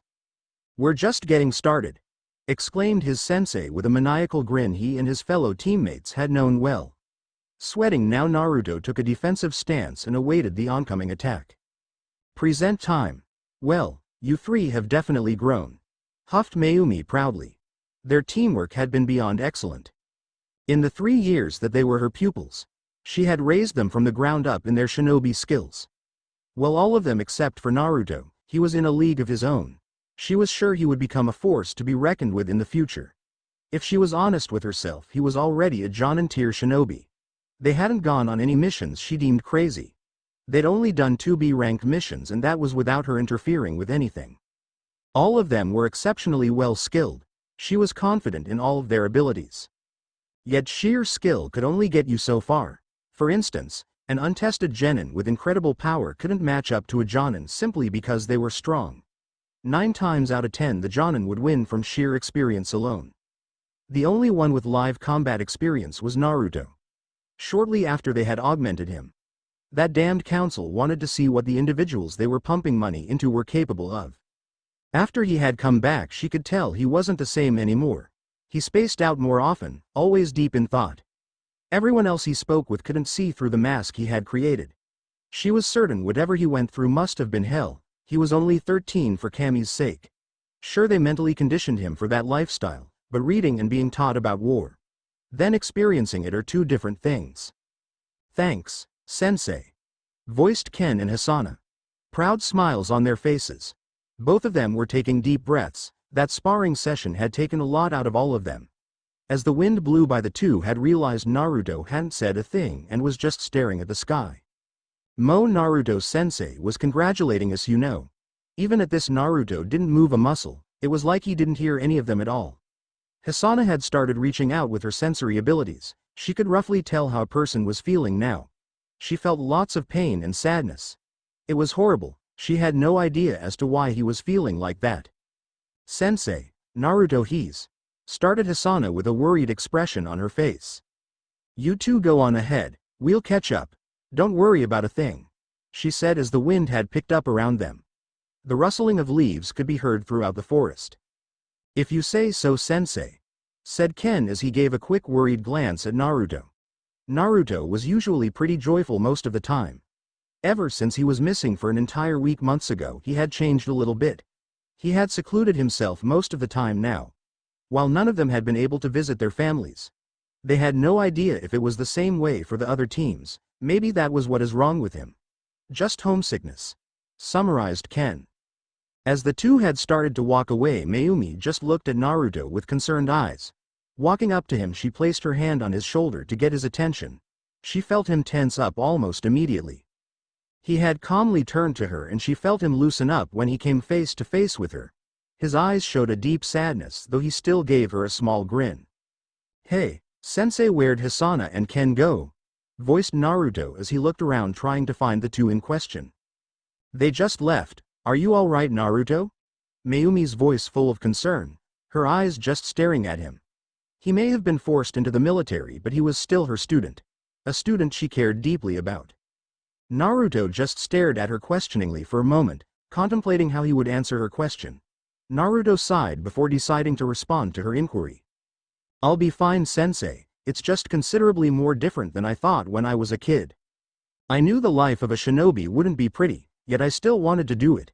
Yet when you're on a battlefield, and you see what a man could do to another man. When you're the man committing the acts, it changes your output. Voiced Naruto with varying emotions filling his voice, his face downcast as the wind continued to blow around them. I'll be fine, Sensei. I just need some time. Naruto finished, a wistful smile forming on his handsome face. Mayumi had listened to everything he said intently. Whatever kind of mission he went on must have been bad. The wind had died down, and as she was just about to respond to him, a shunshin had interrupted her. Naruto and Mayumi both had immediately adapted a face blank of emotion. If someone was coming to them, something big was going on. The individual who came out of the shunshin was a young man. He was a chunin, they could tell because of his vest. The man had cleared his throat before speaking in a clear tone. Azukage-sama wishes for Elite Jonin Mayumi Uzumaki to report to him with haste, finished the individual. Understood, report back to him that I'll be on my way in just a moment. Voiced Mayumi with a firm tone, her face devoid of any emotion. With this, the chunin gave a nod before he was gone in a shunshin. Turning to Naruto, she gave him a smile that conveyed to him that everything would be all right. Well, go ahead and head back to our team quarters. I'll talk to Azukage-sama about something to help you out. Mayumi promised while smacking him on the back, still giving that radiant smile. Naruto blinked at his pretty sensei. Shrugging, he just couldn't help but return her smile. She was one of the few people he thought of as family. She was like an older sister sometimes, and a ruthless sensei when required. If you say so, Sensei. Also, just forget anything I said earlier. I'll be fine. Giving her a thumbs up and a confident smile. Mayumi gave him a questioning look, seemingly studying as to why he changed his mood so quickly. Shaking her head, she just returned a small smile. We'll talk later, Naruto, she voiced with a no-nonsense tone, her eyes seemingly staring straight through him. Naruto just gave a nod. Both of them had gone through some hand seals before sunshining out of the training grounds. Konohagakure Hokage Tower, like Uzushiogakure, the Hokage Tower in Konoha, was also bustling with activity. People tending to the hawks that were used for communication from there to the front line in a megacure. Though in one of the rooms it sat 4 individuals, the now elders of the village. Hiruzen Sarutobi, the third Hokage of the village hidden in the leaves, was sat with his 3 advisors and teammates. They were all in their late 30s now, though in the shinobi life they were considered veterans, having fought in the first shinobi war alongside the second Hokage. Is it true that Kirigakure and Kumogakure are finally on the move, Hiruzen? Questioned Kaharu, a contemplating look on her face. Yes, it appears they've finally mobilized their troops. The only thing standing between Konoha and them is Uzushiogakure. Answered Hiruzen, deep in thought on the matter at hand as well. We should rally some of our shinobi to reinforce our eastern front, voiced Homura. No, it would take too long to muster that many shinobi. Hiruzen, we must send a squad of elite shinobi to secure the Jinchuriki for the Kyuubi. Mito-sama age may start to affect the seal. We don't need a rampaging Biju while we're in this war. Finally voiced Danzo, his lone eye closed and a calm look on his face. At this Hiruzen, Kaharu, and Homura all nodded in agreement. While all of them wanted to keep the village prosperous and its inhabitants well defended, Hiruzen and Danzo both wanted to make it the strongest nation, so none could oppose her, and with a younger Jinchuriki one they could indoctrinate with their values, surely Konoha would remain the strongest. We will send out Tsukumo Hitaki along with an elite team of Anbu to secure her. Uzushiogakure is our longtime ally. I will muster a force of shinobi to protect our eastern borders, and should anything happen to her, to possibly assist in any evacuations, commanded Hiruzen, looking unfazed at the matter at hand. Hiruzen Sarutobi may seem like a very kind man, though that was all deception. He was a shinobi through and through. Their sensei Tobirama Senju was probably one of the most ruthless shinobi to walk the face of the planet. The second Hokage was respected for his prowess, but he wasn't very well liked. Hiruzen as his successor saw that this ruthlessness didn't play well with some of the villagers. Though they didn't care, Hiruzen figured that perhaps a more polite approach would help his reputation. It did as well. Not only was he liked and well respected, the villagers wouldn't believe that he would commit cruel acts during times of war. When he did, though, he just blamed it on Danzo, since he was viewed as a considerably more darker version of him. This Kushina Uzumaki that they had been informed of by Kenshin had the same chakra chains that Mito-sama had used to restrain the Kyuubi. They had to extract her, and he may have her fall in love with one of the individuals of her generation to produce a child loyal to Konoha. While Hiruzen was deep in thought, as were the rest of them. Though Danzo was thinking very hard. If Kirigakure and Kumogakure entered the war, Konoha would be fighting a war on all fronts. Surrounded, no matter how strong they were, they would more than likely suffer even heavier casualties which would take years to recover from. Uzushiogakure is renowned across the elemental nations for both their fuinjutsu and shinobi alike. Perhaps if Kumo and Kiri attacked Uzushiogakure, it would buy Konoha enough time to muster enough shinobi to be able to fight them off, and if Uzushiogakure lived up to its reputation, Kiri and Kumo both may lose a considerable amount of shinobi trying to get rid of them, though if some of the Uzumaki clan were to survive and make it to Konoha, it would bolster her power even more thanks to their incredible fuinjutsu and vitality. If a male and female Uzumaki were to survive, the better. A full-blooded Uzumaki child would be much better than a half-breed, Danzo summarized. Perhaps Hitaki's team should rescue not only Kushina Uzumaki but a male Uzumaki as well. This would bolster our military strength if we have full-blooded Uzumaki loyal to Konoha, added Danzo, his lone eyes staring at Hiruzen awaiting his response. At this, Hiruzen thought about it for a moment. It wasn't a bad idea. Surely he could manipulate them both to become extremely loyal to Konoha and produce extremely strong shinobi, bolstering Konoha's military strength even more. When Hitaki arrives, I will tell him of this, though extracting Kushina Uzumaki takes priority no matter what. With this, we shall adjourn our meeting, voiced the third Hokage with a tone of finality. Kaharu, Homura and the third Hokage had left the room, leaving Danzo by himself. Danzo had made a signal and a masked shinobi had appeared beside him. It was an Anbu from his root division. You will give Kirigakure and Kumogakure this information regarding Uzushiogakure defenses, commanded Danzo to the masked shinobi, only receiving a nod from the shinobi before they were gone to do their given duty. Uzushiogakure, appearing on a knee in front of the Azukage in his office, was Mayumi. She had just been informed that she and Naruto would be his daughter's family guard. While she wasn't opposed to it, she was the one that brought up the idea that Naruto should be able to see his family. She had also tried finding out what mission Naruto had gone on. Even the Azukage himself looked disturbed at that. "Is there anything else you require of me, Azukage-sama?" politely requested Mayumi, still on one knee. "No, that will be all. Thank you, Mayumi-san. You may return to whatever I interrupted you from," responded Kenshin with a kind yet respectful tone. They were both from the Uzumaki clan. Mayumi was also one of his best Whirlpool Anbu operatives. "By your leave, Azukage-sama," said Mayumi. With that, she shunshined to her team's quarters to tell Naruto the good news. Chapter 6 Afternoon. Uzushiogakure barracks after a shower to remove the dirt and grime from his body. Naruto was sitting on his bed staring at his sensei. Mayumi had just told him of the new mission assigned to both of them by the Azukage. The protection of Akane Uzumaki and her daughters Kushina and Misaki. Naruto had numerous questions. Why would they need protection if they're in Uzushiogakure? Who did they need protection from? Those were some of the questions racking his brain. Pushing those thoughts aside and clenching his fists. It didn't matter who was after them or why they were. They were his family, and he wouldn't let anything happen to them. Mayumi had been studying her best student's expression. She could tell he was troubled with the objective of the mission. His family was always a touchy subject with him. When she had begun their training, thinking it was a good idea at the time, she and another sensei from the program had pitted their teams against each other to gauge their skills. One of the boys tried taking the locket he always kept around his neck. The vicious beating that resulted had rendered both of them insensible. "When do we begin?" His sudden voice broke her from reminiscing. His violet eyes staring at her, his tone sounded eager. He was probably happy he would be seeing them again after such a long time, regardless of the circumstances.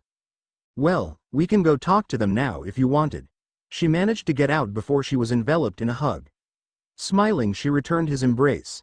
After a couple of seconds, Naruto took a step back and flushed in embarrassment. "Sorry about that, I didn't think you'd let me talk to them," he said while itching at the back of his head in embarrassment, his charming smile on his face. "Well, what are we waiting for? Let's go." She laughed out. This was one of the few times she could tell he was genuinely happy. They both left the room with Naruto leading the way. Naruto had to resist the urge to run all the way there. He was still worried though if the Azukage had assigned them a mission to defend them. Obviously, it meant he thought something or someone would try to harm them. Just the mere thought of anyone harming them was enough to incite his wrath. It didn't matter who they were if they were after the most important people in his life. He wouldn't hesitate to kill them. Pushing aside those dark thoughts, Naruto couldn't wait to see Kushina again. The last 3 years were hard since he wasn't allowed to see them. The letters they had been able to send each other and the locket he had gotten from Kushina had saved him from most of the heartache. He just couldn't wait to see Kushina again. Elsewhere in Uzushiogakure, Akane and Kushina's residence. Akane was humming to herself as she was making dinner for her family. It had been 3 years, and she still looked as gorgeous as ever. Her figure was one that would make most models jealous. Even at the age of 31 and after giving birth to 2 children. She still had a slim waist, little to no sag to her breasts, and the same was to be said about her plump rear. Her ruby-colored hair flowed over her shoulders reaching her mid-back. It was a testament to the Uzumaki vitality. Though her daughter Kushina was already rivaling her beauty. In the years Naruto had been away, Kushina had thrown herself into training. Just like Naruto, she had grown as well. She would have been a clone of her mother except she got her father's rounded face. Though that didn't take away from her beauty at all. The number of suitors she got was annoying. She's told them all countless times she was taken already. Some got the message while others she had taken it upon herself to beat the message into them. Her good looks weren't the only thing she got from her mother either. She was from the Uzumaki clan and it was widely known that women from that clan had a temper. She had used some of the suitors as training dummies to refine her taijutsu. They had gotten the message after the vicious beating a group of them had received after they finally got on her last nerve by insulting Naruto unknowingly. None of them had seen her with this so-called man she was supposedly in a relationship with, calling him condescending names. That was the last straw before she put them all in the hospital. Though even after that some dedicated or obsessed guys still asked her to go out with them. "Kushina-chan, can you come here for a minute?" yelled Akane from the kitchen. Hearing her mother calling her name, Kushina set the scroll she was reading down. Standing at 5 feet 4 inches, Kushina was a young beauty, known by all the boys in her age group. Not that she cared for any of them. With the grace that only a kunoichi could have, she made her way to the kitchen. "What's up, Ka-chan?" asked Kushina, coming into the kitchen with a cheerful tone. It made Akane raise an eyebrow. Kushina was a pretty happy person, but she sounded like she just won 1,000,000 ryo. "What's got you in such a good mood today?" cried Akane with a smile. She was making salt ramen today, but she had forgotten to pick up some scallions when she was at the market this morning. "I dunno, woke up feeling this way, I guess. Anyways, what did you need?" replied Kushina with a shrug. Kushina walked up to the stove where the broth was simmering and inhaled deeply. "This smells great, TT Bane," she finished with a grin. "I know it does. Can you go run by the market and see if you can get any scallions? I forgot to pick some up this morning," said Akane sheepishly. With a sigh, Kushina nodded her head and made her way outside after she slipped into her ninja sandals. The walk to the market wasn't too long, only about 5 minutes.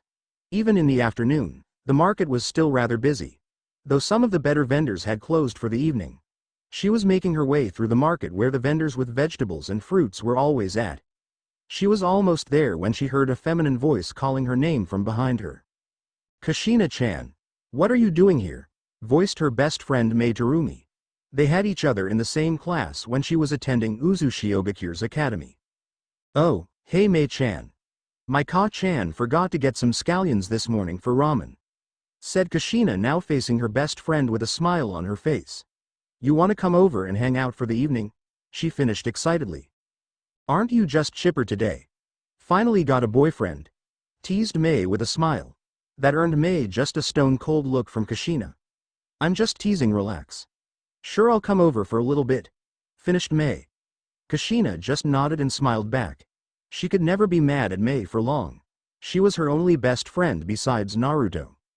"Alright, let's go find these scallions and make our way to my house, TT Bane," said Kushina in an upbeat tone, fist pumping into the air. Meanwhile, Mei was muttering something about Kushina being a freak for ramen. 15 minutes later, after the tedious search for the elusive scallions, Kushina and Mei were finally making their way to Kushina's house. The sun was just starting to set, casting a beautiful orange glow over Uzushiogaku. They had just gone over the bridge that leads to Kushina's district. "You never told me why you're so happy today," said Mei in a cheerful voice and a thoughtful smile on her face. Kushina returned the smile before responding. "You know, neither do I. I've just had this really good feeling all day long," said Kushina with an enthusiastic voice. Though both of their smiles dropped when they heard a boy's voice from behind them. It was one of Kushina's and Mei's admirers. Eiji was his name, thought Kushina, not that she cared. He was just in their class in the academy. He scored in the top 10 just like Mei and herself. So he thought he was worthy of them. "Hey Kushina-chan. Mei-chan, what are you two beauties up to today?" questioned the now named Eiji. He put up his most charming smile. His family was pretty wealthy, both of his parents being very talented in their trades. Surely with that and his charming looks he could win over the youngest beauty of the Uzumaki clan or the beauty of their branch clan, the Terumis.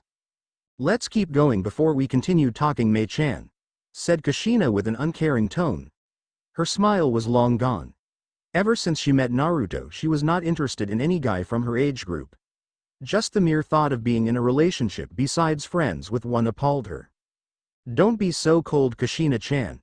If we married, you could just live at my home in comfort for the rest of your life," said Eiji. He was unknowingly digging his own grave. Mei turned to him, giving him an all-too-sweet smile. "When are you going to leave us alone, you idiot? We have our aspirations, and sitting at your home just to be some broodmare or a trophy wife isn't one of them," said Mei, her voice laced anger.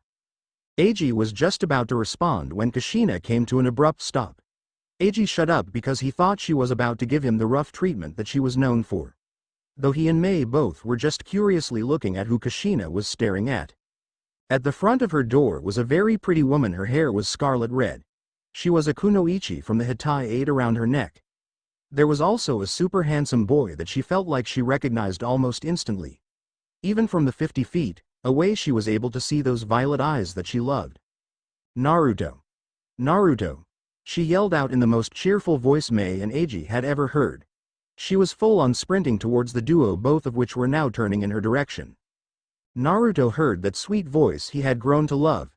Turning towards where he heard it, someone with that luscious, silk-like ruby red hair had run into him and was hugging the ever-loving daylights out of him. It didn't take him more than a second to return it and pick her up and swirl her around. She was crying tears of joy. Naruto had finally come back after the 3 long years. Both Naruto and she didn't know why he couldn't come back after his training. She had asked her Gigi multiple times only to be told it was complicated, but none of that mattered right now. "What took you so long, you idiot?" said Kushina, her voice quivering from being so happy and crying. At that, Naruto just smiled and hugged her even tighter. "I had a job to do," began Naruto, then he took a step back to look at her. "You've gotten even prettier, why, no?" Naruto teased her, his eyes full of mirth and the most charming smile on his face. Kushina was already blushing as soon as she recognized him, but then he had to go and say something like that. She could just feel her cheeks heating up even more. "You look hot as hell, TT Bane," said Kushina, whispering the last part to where only he could hear it. Now she wasn't the only one blushing. Not that either of them noticed. Mei and Mayumi were just shocked at what they were both seeing. Mayumi because she's never seen Naruto be so affectionate towards anything or anyone, and it was the same for Mei as well. "Hey, who do you think you are to touch Kushina-chan like that?" yelled out Eiji in a furious tone. "I graduated in the top 5 of my class at the academy, so you better back off." He tried flashing his Hitai aid at Naruto to try to intimidate him. Though the duo completely ignored him for the time, just staring at each other and enjoying the moment. Kushina's blush deepened when she realized at how muscular Naruto had become, not to mention she was practically being held by him. Naruto was blushing just as bad as her at this point. Realizing that she too had grown in certain areas. Damn these hormones, were the consecutive thought of the duo. Kushina threw caution to the wind and delivered a quick kiss to Naruto's lips. It was just a simple kiss, yet Kushina felt her heartbeat even faster. The kiss had caught Naruto entirely by surprise. The orange glow the sun had been casting only highlighted her beauty even more. "I love you so much, it's crazy," Naruto said as one of his hands cupped her face, staring into her gorgeous violet blue eyes. His other he wrapped around her waist and pulled her into a hug. Her sweet pea fragrance filling his nostrils as he buried his face into her hair. Kushina just wrapped her arms around his neck and buried her face into his chest. She felt so safe and secure, like nothing would ever happen to her in his arms. The sound of his heartbeat washed away any worries she had. She knew that Naruto would be the only one to make her feel this way. "You have no idea how much I love you too, TT Bane," whispered Kushina as she hugged him even tighter. She inhaled deeply, his natural peppermint scent smelled fantastic. They were so close together that he could smell the sweet pea fragrance that she naturally had. Naruto took the initiative this time and kissed Kushina once more. Time stood still for both of them, his lips brushing against her moist velvety soft lips shyly. Neither of them had any experience, so it was pretty awkward, but Naruto went along with it. Throwing caution to the wind, Naruto deepened the kiss, hips lips massaging hers apart clumsily. When Kushina followed his lead, his heart soared. Kushina tasted like strawberries on his lips. During their kissing session, Kushina had put her hand over his chest and was gripping his shirt. Kushina had realized what they had just done. Her cheeks flushed as she tried to hide her face in his chest. After years of being away from each other, they were both so ecstatic to be together again. She wasn't the only one blushing either. Naruto himself had a difficult time hiding the red hue on his cheeks as well. "Psst. Have you ever seen him like this?" whispered Mei to Mayumi, who was pretty shocked at what had just happened. They were both registered shinobi, so technically they were adults. "No, I haven't. Not in the 3 years I've known him," whispered Mayumi back. While Naruto wasn't cold to anyone, he never really tried to reach out either. He mainly just socialized with his team and her. The duo in question was completely focused on each other. Neither of them cared about anything at that moment except for each other. Kushina released the grip on his chest and just put her hand over his racing heart. She could feel his racing heart. She smiled to herself, knowing that she was the one responsible for it. As she was about to say something, the imbecile Eiji Suji just had to open his stupid mouth. Naruto was just looking at the other teen with a questioning look. He was pretty angry, Naruto summarized. He was too caught up with reuniting with Kushina to remember anything he said. Looking down to Kushina, who was muttering to herself about stupid fanboys. "Who's this one of your friends?" Naruto teased Kushina. That earned him a half-hearted glare which he laughed off. He glanced at the teen to measure him up. He wasn't anything impressive, his clothing made him look like he was a pampered brat. The Hitai 8 on his head meant he was a registered shinobi though. "You bastard. I'm going to fight you to show Kushina-chan how much better I am than you," yelled Eiji, his eyes showing immense anger directed towards Naruto. Naruto narrowed his eyes at this boy. Naruto was sure he wasn't much older than him, though this idiot must be blind if he thought he could beat him. Sure, he didn't have his new Hitai 8 on because he was in too much of a rush to get here to Kushina. So maybe he thought he was just some lucky bastard that had won Kushina's heart over. "No, he's just some boy in my class that has a crush on me." Kushina groaned out, "It was tiring having so many people hit on you. You bastard. Fight me here and now. Surely after I beat you Kushina will come flocking to me since I'm better," voiced out Eiji arrogantly. Naruto just gave him a blank stare. "You're boring," said Naruto as he continued to stare at the boy. At this Eiji charged at Naruto, intent on beating him to show off to Kushina that he would be a better provider for her. Some shinobi, a couple of words and he charges blindly in. Completely ignorant of anything, thought Naruto as he just stared at the oncoming genin. Kushina was going to move to stop him until a firm hand on her shoulder from Naruto stopped her. She was about to say something to him when Naruto just smiled at her. It was like the smile told her not to worry about him. "Don't be too rough with him, Naruto," came the matured voice from Mayumi, who was unknown to Kushina at the moment. Naruto just gave her a quick nod before stepping away from Kushina as to not involve her in the ensuing fight. Giving Mayumi a quick nod, he focused on Eiji. Naruto just let his arms hang loosely by his side.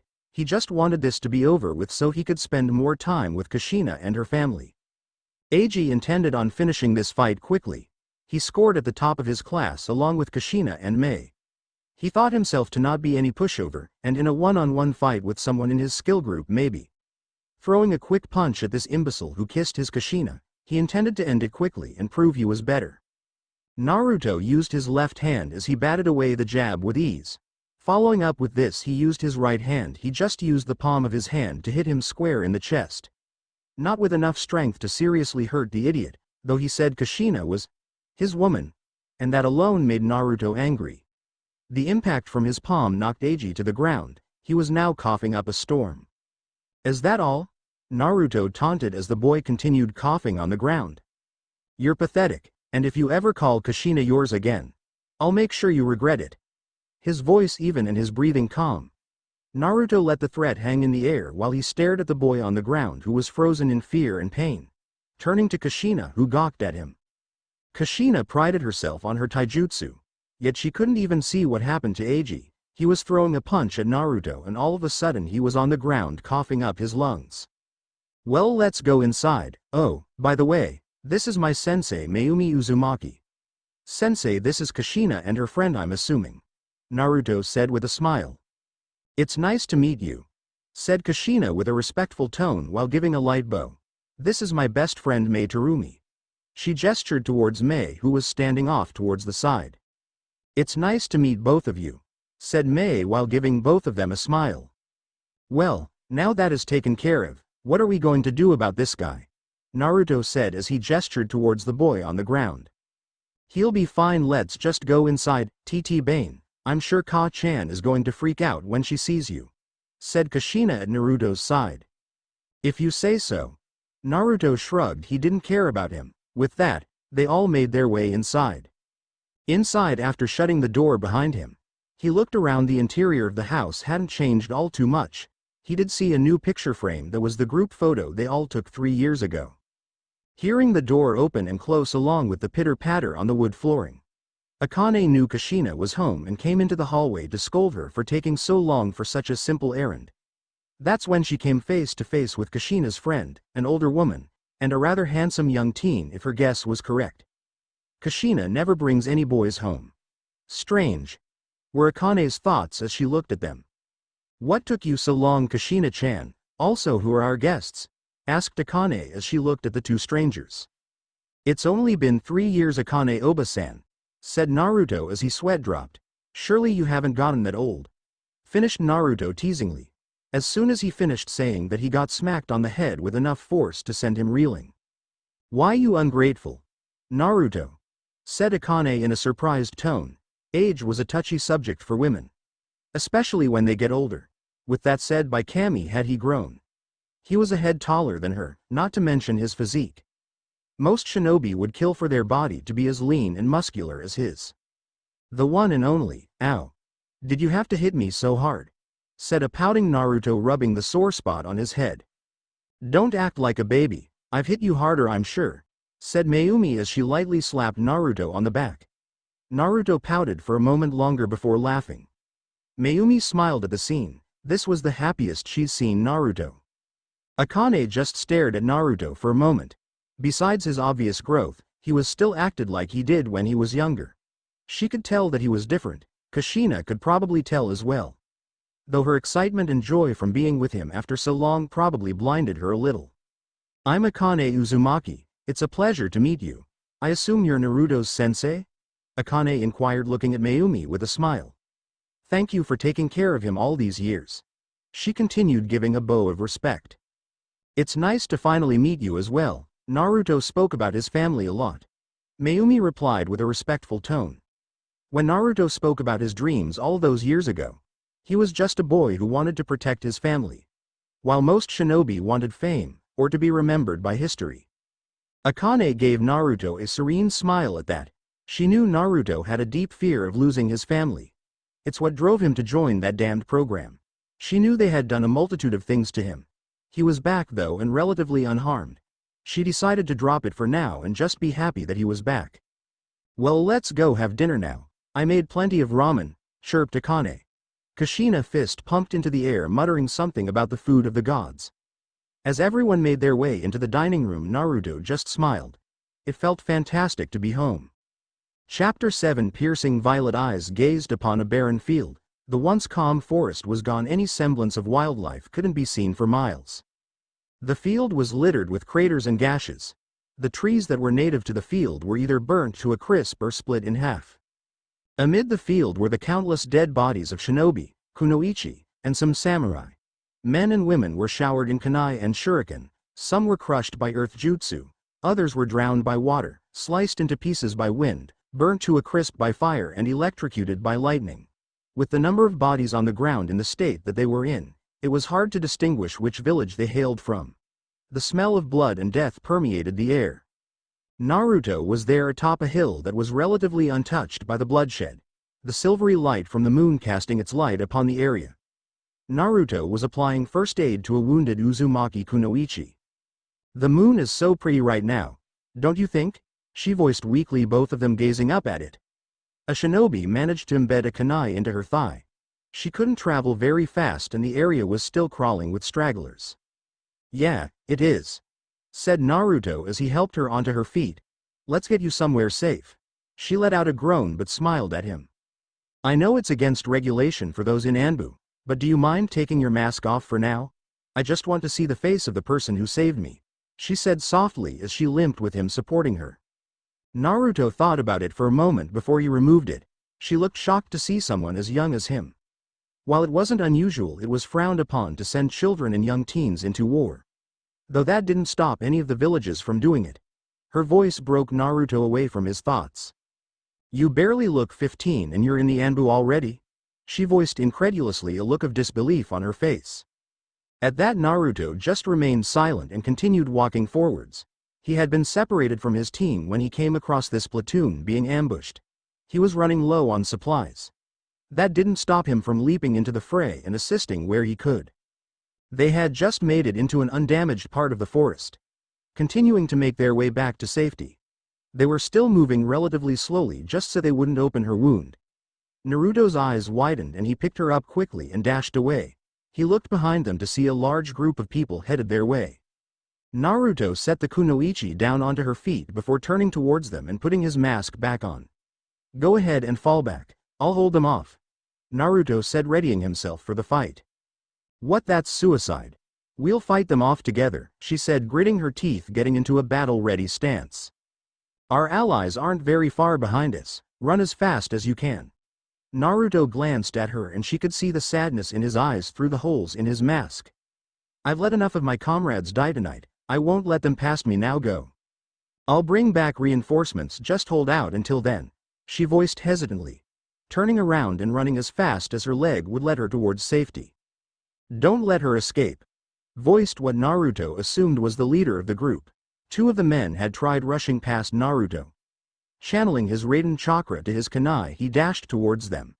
They hadn't even seen him move when both of them fell towards the ground, a gaping hole in both of their chests. Your fight is with me. This bastard, get him, voiced one of the many careless men charging towards Naruto. One of them was blindly swiping at him with his katana. Naruto dodged the strikes with incredible skill and delivered a bone-crushing kick to the man's chest, sending him flying into a tree. Dashing towards a tree to ensure he wouldn't be encircled, he threw half a dozen shuriken towards one of the groups, flying through some hand seals with incredible speed. Ninpo. Shuriken Cage Bunshin no Jutsu, Ninja Art. Shuriken Shadow Clone Jutsu. The effect was almost immediate. The 6 shurikens he threw out multiplied into 60. The unfortunate people who hadn't already moved to dodge were pelted with them, causing their death. It's going to be a long night, thought Naruto wearily. He had been fighting all week with little rest. Channeling chakra throughout his body to enhance his physical abilities even more. Launching himself towards the closest hostiles, blitzing at them at such speeds that he appeared to be a blur to the inexperienced shinobi. Quickly dispatching one of them by lodging a kunai deeply into a kunoichi's chest. A look of utter shock on her face before her eyes rolled into the back of her skull. You bastard! Yelled the shinobi closest to him, a look of distraught on his face. Not giving the man time to retaliate or think, Naruto dashed towards him, channeling Raiden chakra to his right hand and grabbing the man, directing the burst of chakra through the man, killing him instantly. He could sympathize with him. Having someone close to your heart killed in front of you, he would have gone mad with anger and sorrow. Not wanting to think about it any longer, and just letting instinct take over for the fight. Time skip 1 hour after the adrenaline had worn off. Naruto stood there alone, surrounded by the people he had just killed. The distinct smell of charred skin and burnt hair filling his nostrils. The forest floor looked like it was dyed red with the amount of blood on it. Naruto just stood there extremely silent. Blood was leaking down his arm, but he ignored the injury and continued to stare at the carnage he had wrought upon these people. They hadn't done anything wrong to him, just like him, they were following orders. Hurry, it's just over here. Good Kami, voiced the kunoichi Naruto had protected. The reinforcements had to walk over the many bodies that littered the ground. Some of them had slipped in the frequent puddles of blood that were scattered about. There must be at least 30 bodies here, voiced a Chunin awe and fear as he looked around. That kid did all this by himself? She thought in worry. She couldn't see him anywhere. As they continued forwards, they stumbled upon the Raiden masked Anbu. The clothing on his upper chest was in tatters, completely missing both sleeves on his black long-sleeve shirt. His vest had a slash across it, indicating someone had almost seriously injured him. Other than that, he looked fine. Other than the fact he was covered in blood. Wow, with people like you on our side, we'll win this front over in no time, voiced a rather optimistic shinobi from Konoha. For once Naruto was glad he was wearing his mask. He couldn't stand to look at any of them in the eye. Being praised for his skill in killing was one thing he could go without. Ignoring them, he took his canteen and washed off his injured arm. Do any of you have sterile bandages and alcohol? Naruto inquired, his voice devoid of any emotion. The Uzumaki kunoichi he had protected limped up to him, a sad look on her face. I'm a medic, so I'll handle patching you up as thanks. A faint smile on her face as she got to work. Not a minute later, a team of Anbu arrived at the area, not at all perturbed by the rather bloody scenery. Raiden were moving out to assist in a major battle taking place nearby, voiced the leader of the group. The sounds of battle could be heard in the distance. As the man finished saying this, the female medic finished patching up his arm. Naruto gave a small nod of acknowledgement to his superior. Thank you, whispered Naruto to the Uzushiogakure kunoichi. With that, the Anbu team including him dashed away to the next battle. Naruto. Suddenly opening his eyes, he awoke from the vivid dream, only to find himself in a setting opposite of the memory he dreamt of. There wasn't any raging battle or cries of people dying. Just the warm and welcoming atmosphere.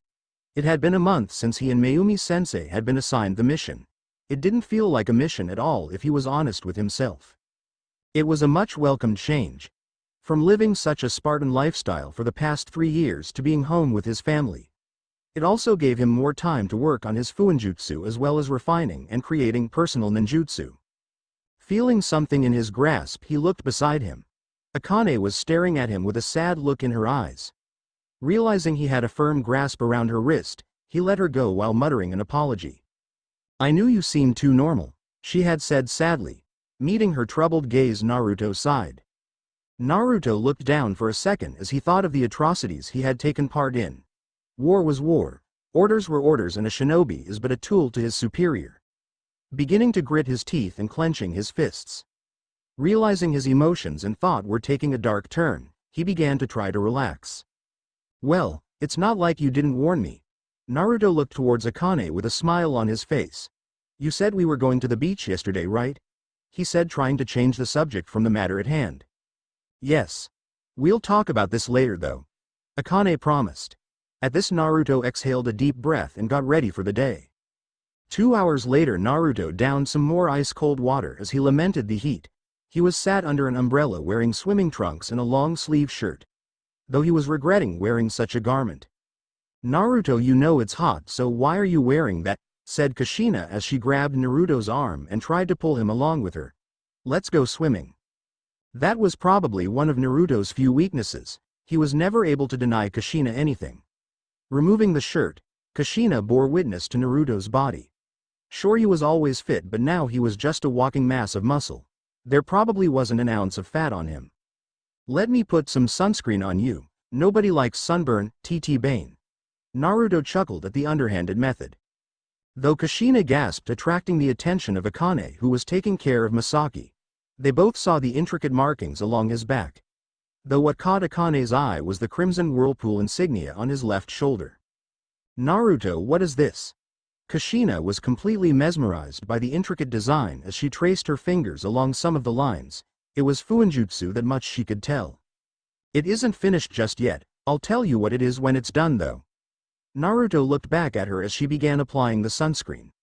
The beach was relatively empty. It was a nice day too, besides the heat. Kushina and Naruto both walked towards the water to swim in the cool ocean.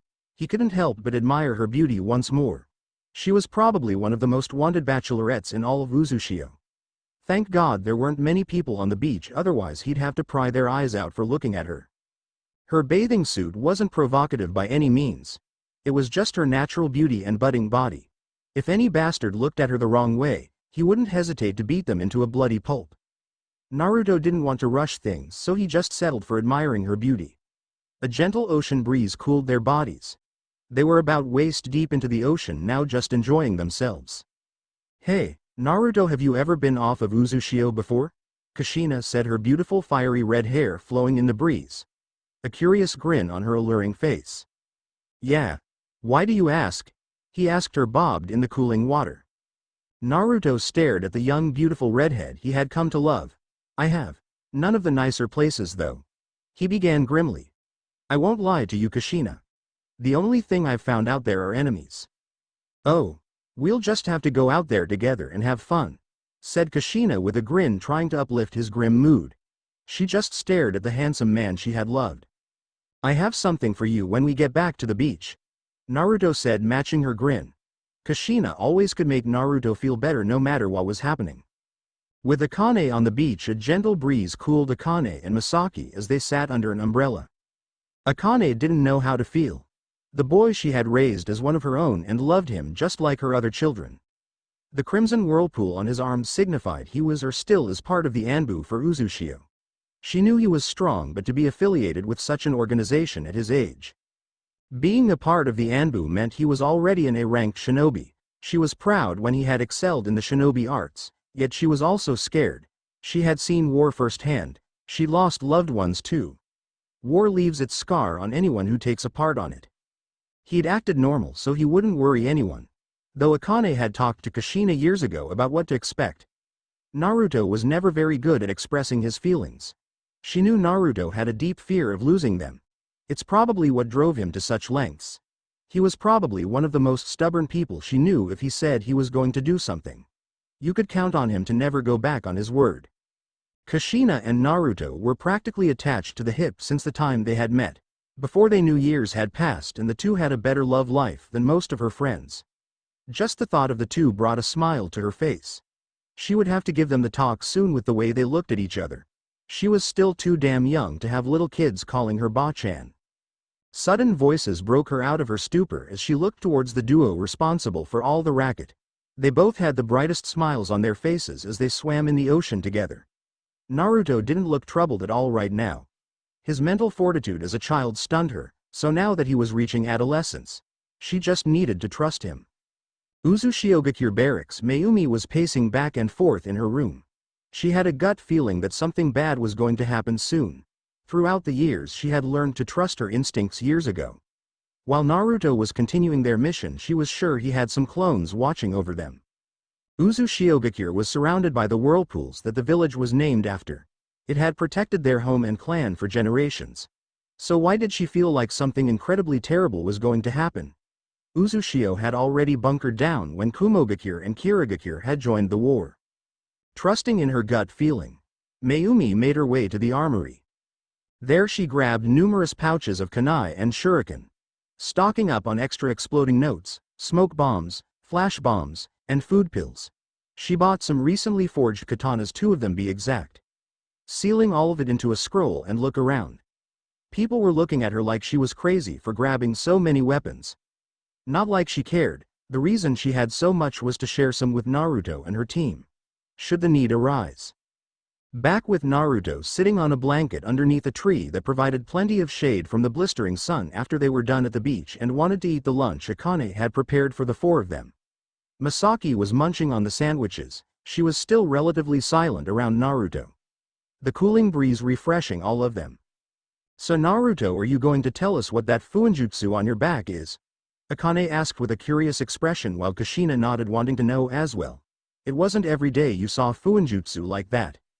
It's part of a jutsu I've been working on. Naruto replied, a smug look on his face as he sipped on some invigorating cold tea. You know, I think this is the only time I've seen you with that face. Other than the time you kissed me a month ago. Kushina had blurted out. A crimson blush formed on her face. Her mother was going to have a field day with that now. Waiting for the teasing response, she took her eyes off the ground and looked at Akane. She was surprisingly silent. No sex until you're both 16. Akane declared. This made both Naruto and Kushina blush even more and face fault. Anyhow, what does this jutsu you're developing do? Naruto groaned as he picked himself up off of the ground. Meeting Kushina's gaze for just a moment, her face was still crimson red and she quickly averted her eyes. While they were dating, Naruto could say that it was way too early to be thinking about that. They had both just reached adolescence, not to mention he had only been back a month. The fuinjutsu along my back is connected to my chakra system, which is connected to these, said Naruto, holding up the 3-pronged kunai Kushina had gifted him. On the handle of the kunai was a compressed version of the array on Naruto's back. I haven't tested it out just yet. If it works the way I want it to though, it'll allow me to teleport to areas marked with my sealing formula. Naruto dropped the bomb on them. They both stared at him in disbelief. If he wasn't becoming an S-rank ninja in the future, he's become one now. Being able to teleport wherever his sealing formula is could change the tide of war with his skill, were Akane's thoughts. That's incredible, Databane, said Kushina. If he could teleport, that means he could go wherever he wanted, as long as his sealing formula was there. Wait, what if you teleport to somewhere you can't see? How would that work?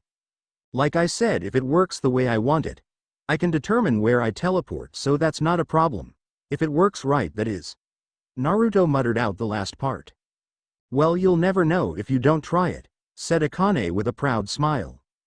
Naruto nodded and threw one of his marked kunai out to the other side of the clearing, feeling the connection from his sealing array on the kunai to his chakra system. Naruto teleported there, assuming everything was working correctly. He had almost impacted with the tree the kunai had landed close to. It was like his situational awareness when he teleported was all but gone and he was in a sense blind. So it still has some work to do, he murmured to himself. walking back towards the astonished redheads. Well, you did teleport. The question is, did it work the way you wanted? Voiced Akane, the cool breeze blowing through her luscious red hair flowing in the wind. Not quite, it still has some use before I implement it into any battles. Thought it should work in the sense of just teleporting around, said Naruto with a frown on his face. It's still pretty amazing, don't be so bummed out, TT Bane, said Kushina, trying to cheer him up. He probably worked hard on it. Nobody liked when things didn't go as planned. I want to give you 3 the sealing formula on your body. If anything happens, I'll be there in an instant. Naruto said, his pure violet eyes staring at them.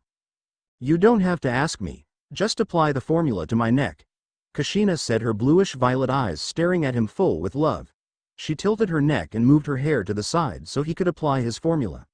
Naruto just had to touch her to apply it. Well, it wouldn't hurt to be safe, said Akane, mimicking what Kushina was doing. He quickly applied the formula to both Akane and Misaki. Unknown location, an exceedingly large camp was bustling with activity as people were attending to their duties assigned to them. The screams of a man could be heard, but everyone just continued what they were doing.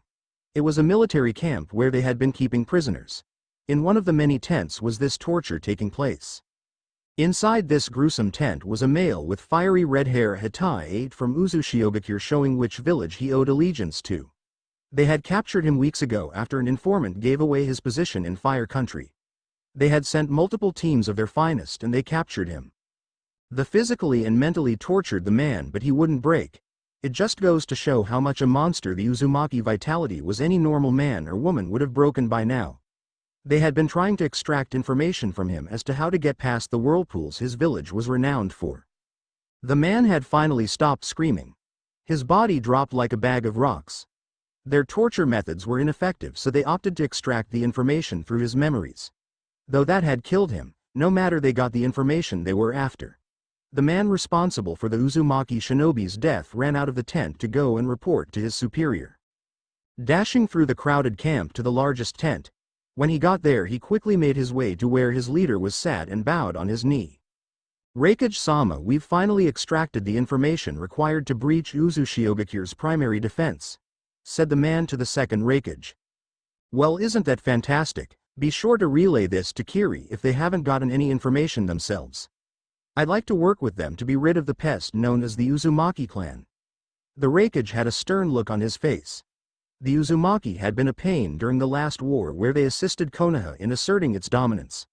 Also reward this informant who gave us this spectacular information, he said with a smile as he gave the man a hefty sum of ryo. The Tokubetsu Jonin responsible for the torture of the Uzushiogakure shinobi shivered. The informant was almost like a robot. He couldn't feel any emotion in the person's voice and they had a smile that was unsettling to him. Even more so than the ninja from Kirigakure who filed their teeth after sharks. Kushina Uzumaki Uzushiogakure. 7 p.m. Kushina was happy, happier than she's been in a while. She just spent the entire day alone with Naruto. No pesky younger sister that wanted something, and no teasing mother. Just the two of them with their undivided attention on each other. But all good things come to an end eventually, though they were doing more of this in the future. Now she was seated beside Naruto as they waited for their meal. The restaurant they were in was quaint and was the hotspot for many other couples. Though none of that mattered as she stared at Naruto with wide eyes from what he had told her. You've trained with one of the Elemental Five? She said in awe as Naruto just looked at her strangely and nodded. The Elemental Five were without a doubt the best swordsmen and women in all of Uzushiogakure. Hell, maybe they were the best in all of the elemental nations. Each member of the Elemental Five had specialized in one of the 5 main chakra natures. All 5 of their blades had been crafted from the metal of a large fallen meteorite. The metal was supposedly incredibly strong, and absurdly light compared to ordinary steel. There were also rumors that the metal conducted chakra twice as well, empowering the user's abilities. All in all, they were nothing like the brutish swords of Kirigakure. I don't really know if you can call it training though, grumbled Naruto as he sipped on his sake. She frowned as she watched him sip on the beverage. She'd done her own studies on how some ninja picked up a quirk to help cope with day-to-day life. It had never failed to make her sad, knowing that Naruto, who was only a year older than her, had already fought in one of the bloodiest conflicts in their history. He'd probably seen and done things she couldn't imagine. Yet he was still one of those most caring people she knew. "Hey Kushina-chan. Are you alright?" asked Naruto as he put his hand over hers and gave it a gentle squeeze. "I'm fine. Just thinking," she replied with a smile, trying to dismiss his worries. With how he narrowed his eyes as he looked at her, she could tell she hadn't convinced him. "So how was the training?" "It was fun, training always is. Though that lady doesn't know how to hold back," said Naruto with a pout as he rubbed one of his shoulders. "Mind telling me what's on your mind?" I'm just worried about you, Naruto." He looked like he was about to say something but stopped when she raised her hand. "You've been drinking a lot more lately, and you're having trouble sleeping. 3 years ago you promised that you'd tell me everything. Now I want you to tell me. I'm tired of you bottling everything up," she said adamantly. Naruto just stared at her with those violet eyes. His face was blank, not portraying any emotion. She was beginning to get worried when he looked away from her. He let out a heavy sigh as he slumped back into their booth. "Knowing that you care that much helps me out a lot more than you know," said Naruto as his gaze softened. "It's just that when I think of the things I can do with these hands, the things I've done, it scares me. I might do something I didn't mean to. I might hurt you, sensei, or your mother," he continued as he looked down at his clenched fists. Taking his larger hands into her own, she looked at him and gave him a warm smile. "Well, you don't need to be scared about any of that, Naruto. I know you'll never hurt me or anyone else you love. You're one of the strongest people I know, not just as a ninja, but as a person. I just wanted you to know that I'm here for you, no matter what happens," she said with a bright smile. Naruto was giving her a strange look, all of a sudden, like she'd grown a second head. What is it?" "Nothing. You're just much more mature," replied Naruto as he smiled slightly. "You're not the only one who's maturing, Databane," huffed Kushina indignantly. Here she was trying to help him and he was questioning her maturity. Naruto let out a laugh of mirth that erased any ire she held for him at the moment. He had that grin she had seen so very rarely when they were kids.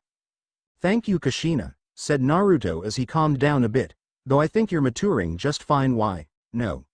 There was a suggestive manner in which he said that made her cheeks flare up. Couple that with how his eyes roamed over her body made her do a double take as her eyes widened with surprise. She knew she had been growing much more in certain areas.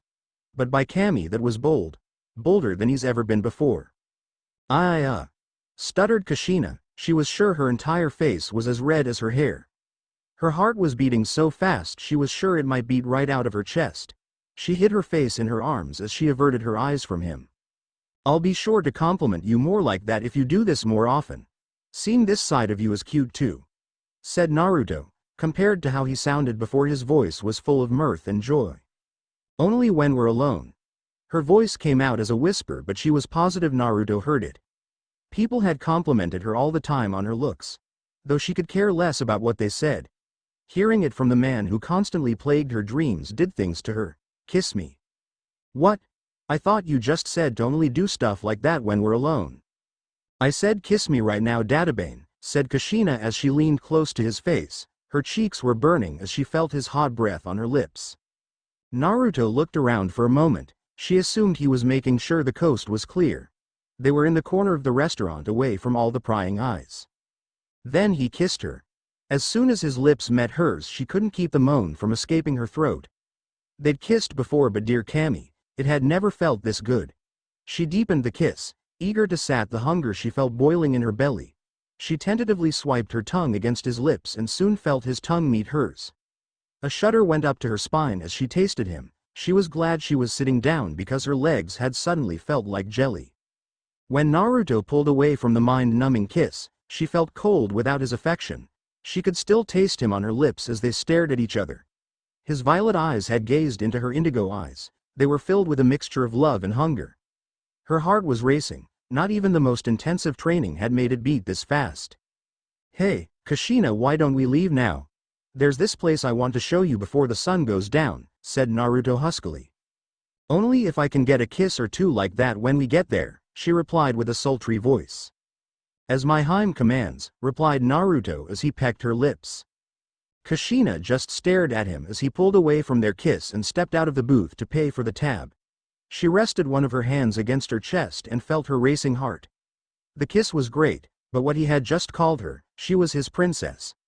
Naruto had unknowingly fulfilled one of her fantasies. When he got back to their booth, he offered her a hand, which she gladly took. "You better keep calling me that, TT Bane," she told him as they both walked out of the restaurant. All she got in return was his wonderful laughter. Naruto Uzumaki 30 minutes later. "Another one?" asked Naruto as Kushina pulled him down and pecked him on the lips. Ever since their first real kiss at the restaurant, she was carrying herself differently. She had much more confidence in her body, or at least that's what he thought. Every now and again she'd break away from leaning on him to walk in front of him. She'd do twirls and act like a goofball. Sometimes she'd sway her hips and flash him a sultry smile. Damn it, she knew what she was doing. His pants were becoming unbearably uncomfortable. Thankfully she only did it when it was just the two of them on the street. If someone else saw her doing that, suffice to say they wouldn't live much longer. "So, where are we going?" asked Kushina in a sing-song voice as she pressed her growing bosom onto his arm. "Nowhere in particular," he replied, attempting to suppress a groan.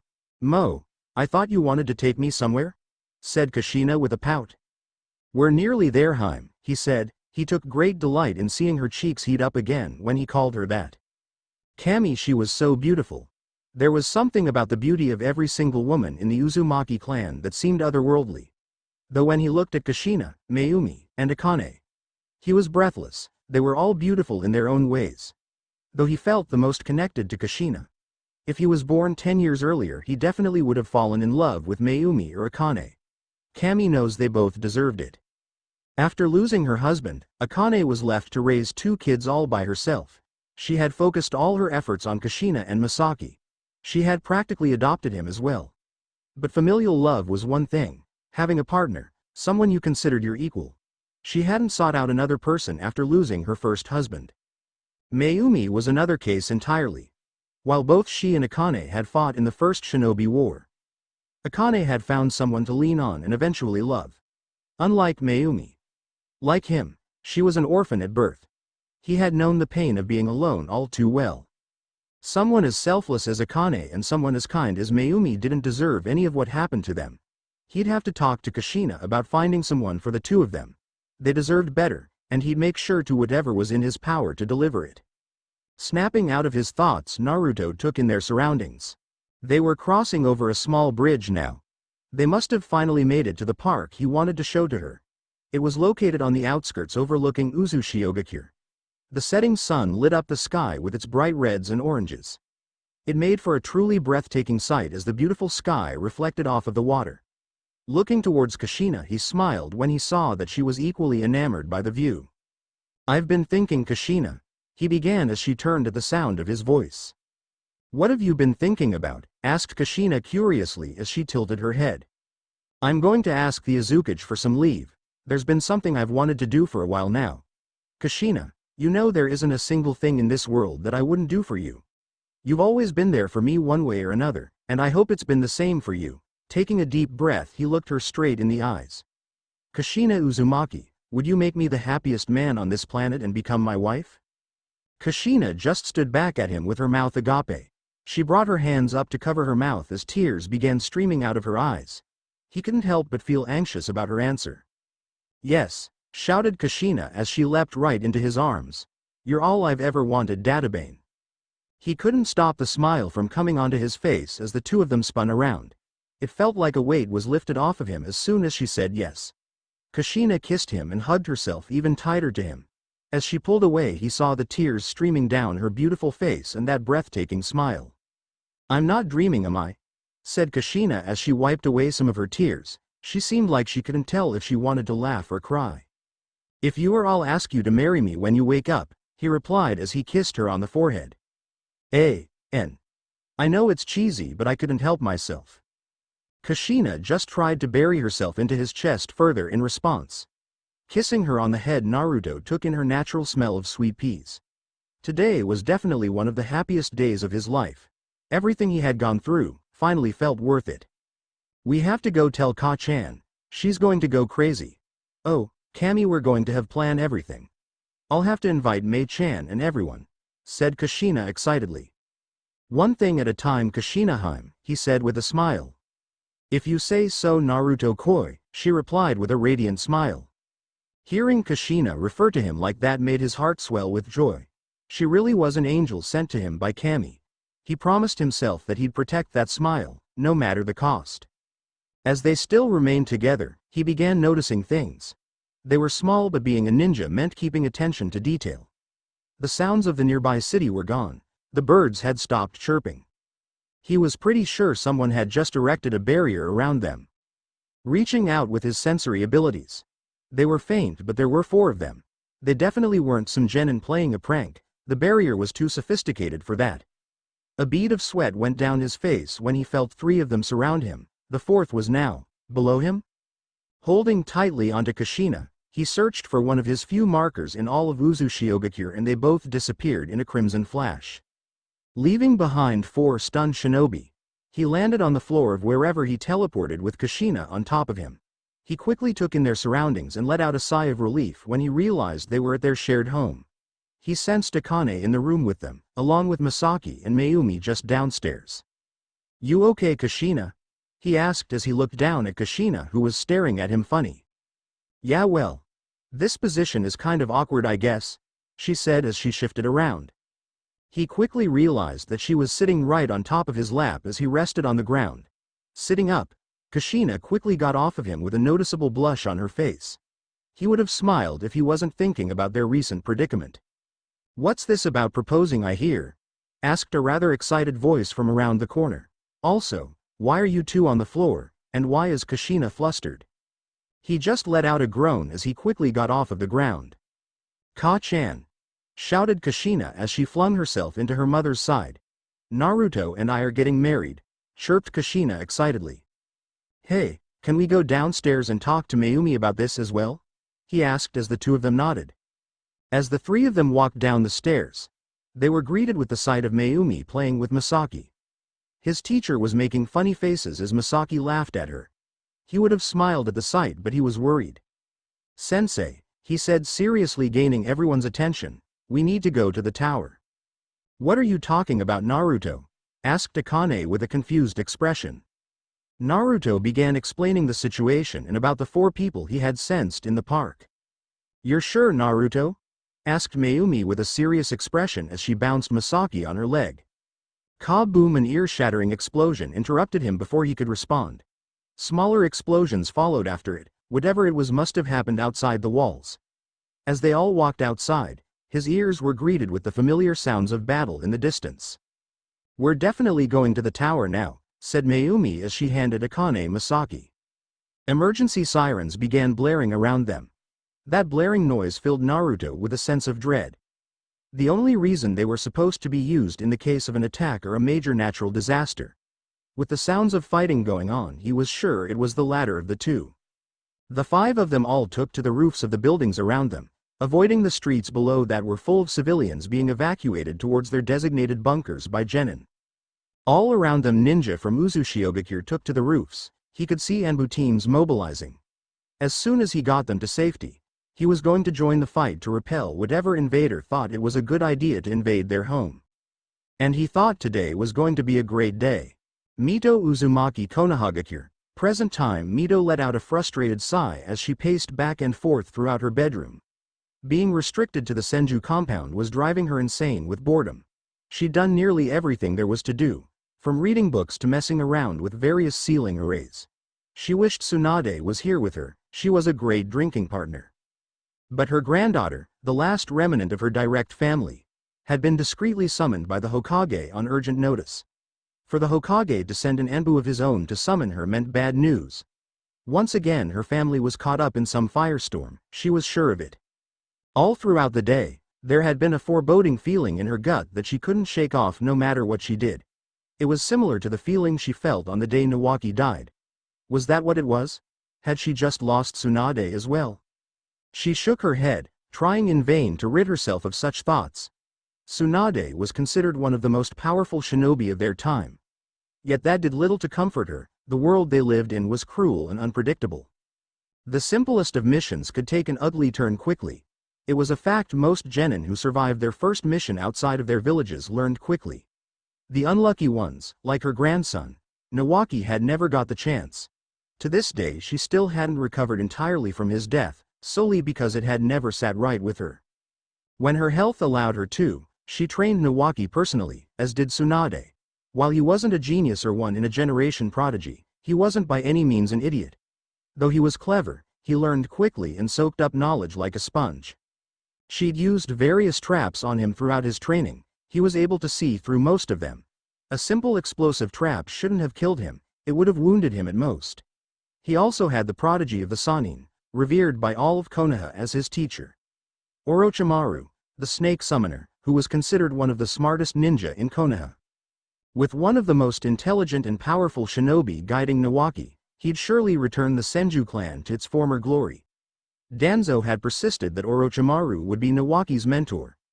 Hiruzen had agreed with him wholeheartedly. Having one of the most powerful clans make a return would bolster Konoha's strength even more, solidifying them as the strongest nation. After meeting the man who would be her grandson's mentor for the foreseeable future, she knew for a fact she didn't like him, nor did she trust him. Personally, she requested that an Uzumaki would teach Nawaki instead. There wasn't a single Uzumaki alive in existence that would betray or harm family, no matter the circumstances. Hiruzen and the rest of the council had flat out refused her proposition. Regardless of the alliance they had with Uzushiogakure, they said having a foreign village teaching one of their clan heirs would make them be perceived as weak. Soon after Nawaki had become Orochimaru's student, he became distant, always being called out to train. Whenever he had a day off, he was completely exhausted. Whatever training Orochimaru was throwing at him must have been draining. Call it a grandmother's intuition, but after a while, when he was awake, Nawaki had looked like he wanted to tell her something, though he always refrained from doing so. What worried her was that he would lie to her. He'd never lied about anything serious, but she could tell when he lied. Coupled with the fact that he was her grandson, and after the sealing of the Kyuubi, she was able to sense emotions rather well, though sensing negative emotions was much easier. Someone suddenly knocking on her door made her tense up. Being a sensor and an expert in barrier fuinjutsu, she was able to sense everyone around her, and the only people she sensed were the Anbu that Hiruzen had stationed outside. Awfully useless bastards, thought Mito bitterly as she summoned her chakra chains.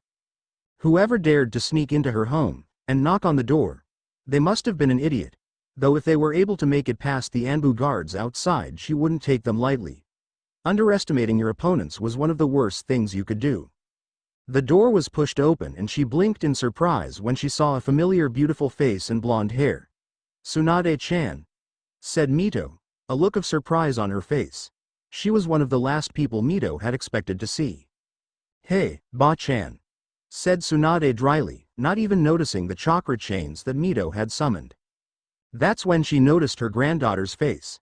It was obvious she had just been crying, a lot.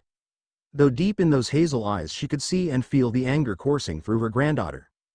While normally she would have assumed something had just happened with her new boyfriend, Tsunade always had an anger streak. This was different. "Ba-chan, there's something I need to tell you." What Tsunade had told her next had filled her with such fury it even surprised the tailed beast residing in her stomach. Akane Uzumaki Uzushiogakure. 1 hour later, the familiar stench of battle flooded her nostrils as she exchanged blows with a nin from Kiri. The man was skilled, she'd give him that. But he hadn't been trained since the moment he could walk. She was a princess from the Uzumaki clan. She'd been trained in nearly every ninja art since childhood. Channeling wind chakra throughout the blade of her katana, she quickly took the man by surprise and overpowered him. Slicing through the man's own katana, she slashed at his chest.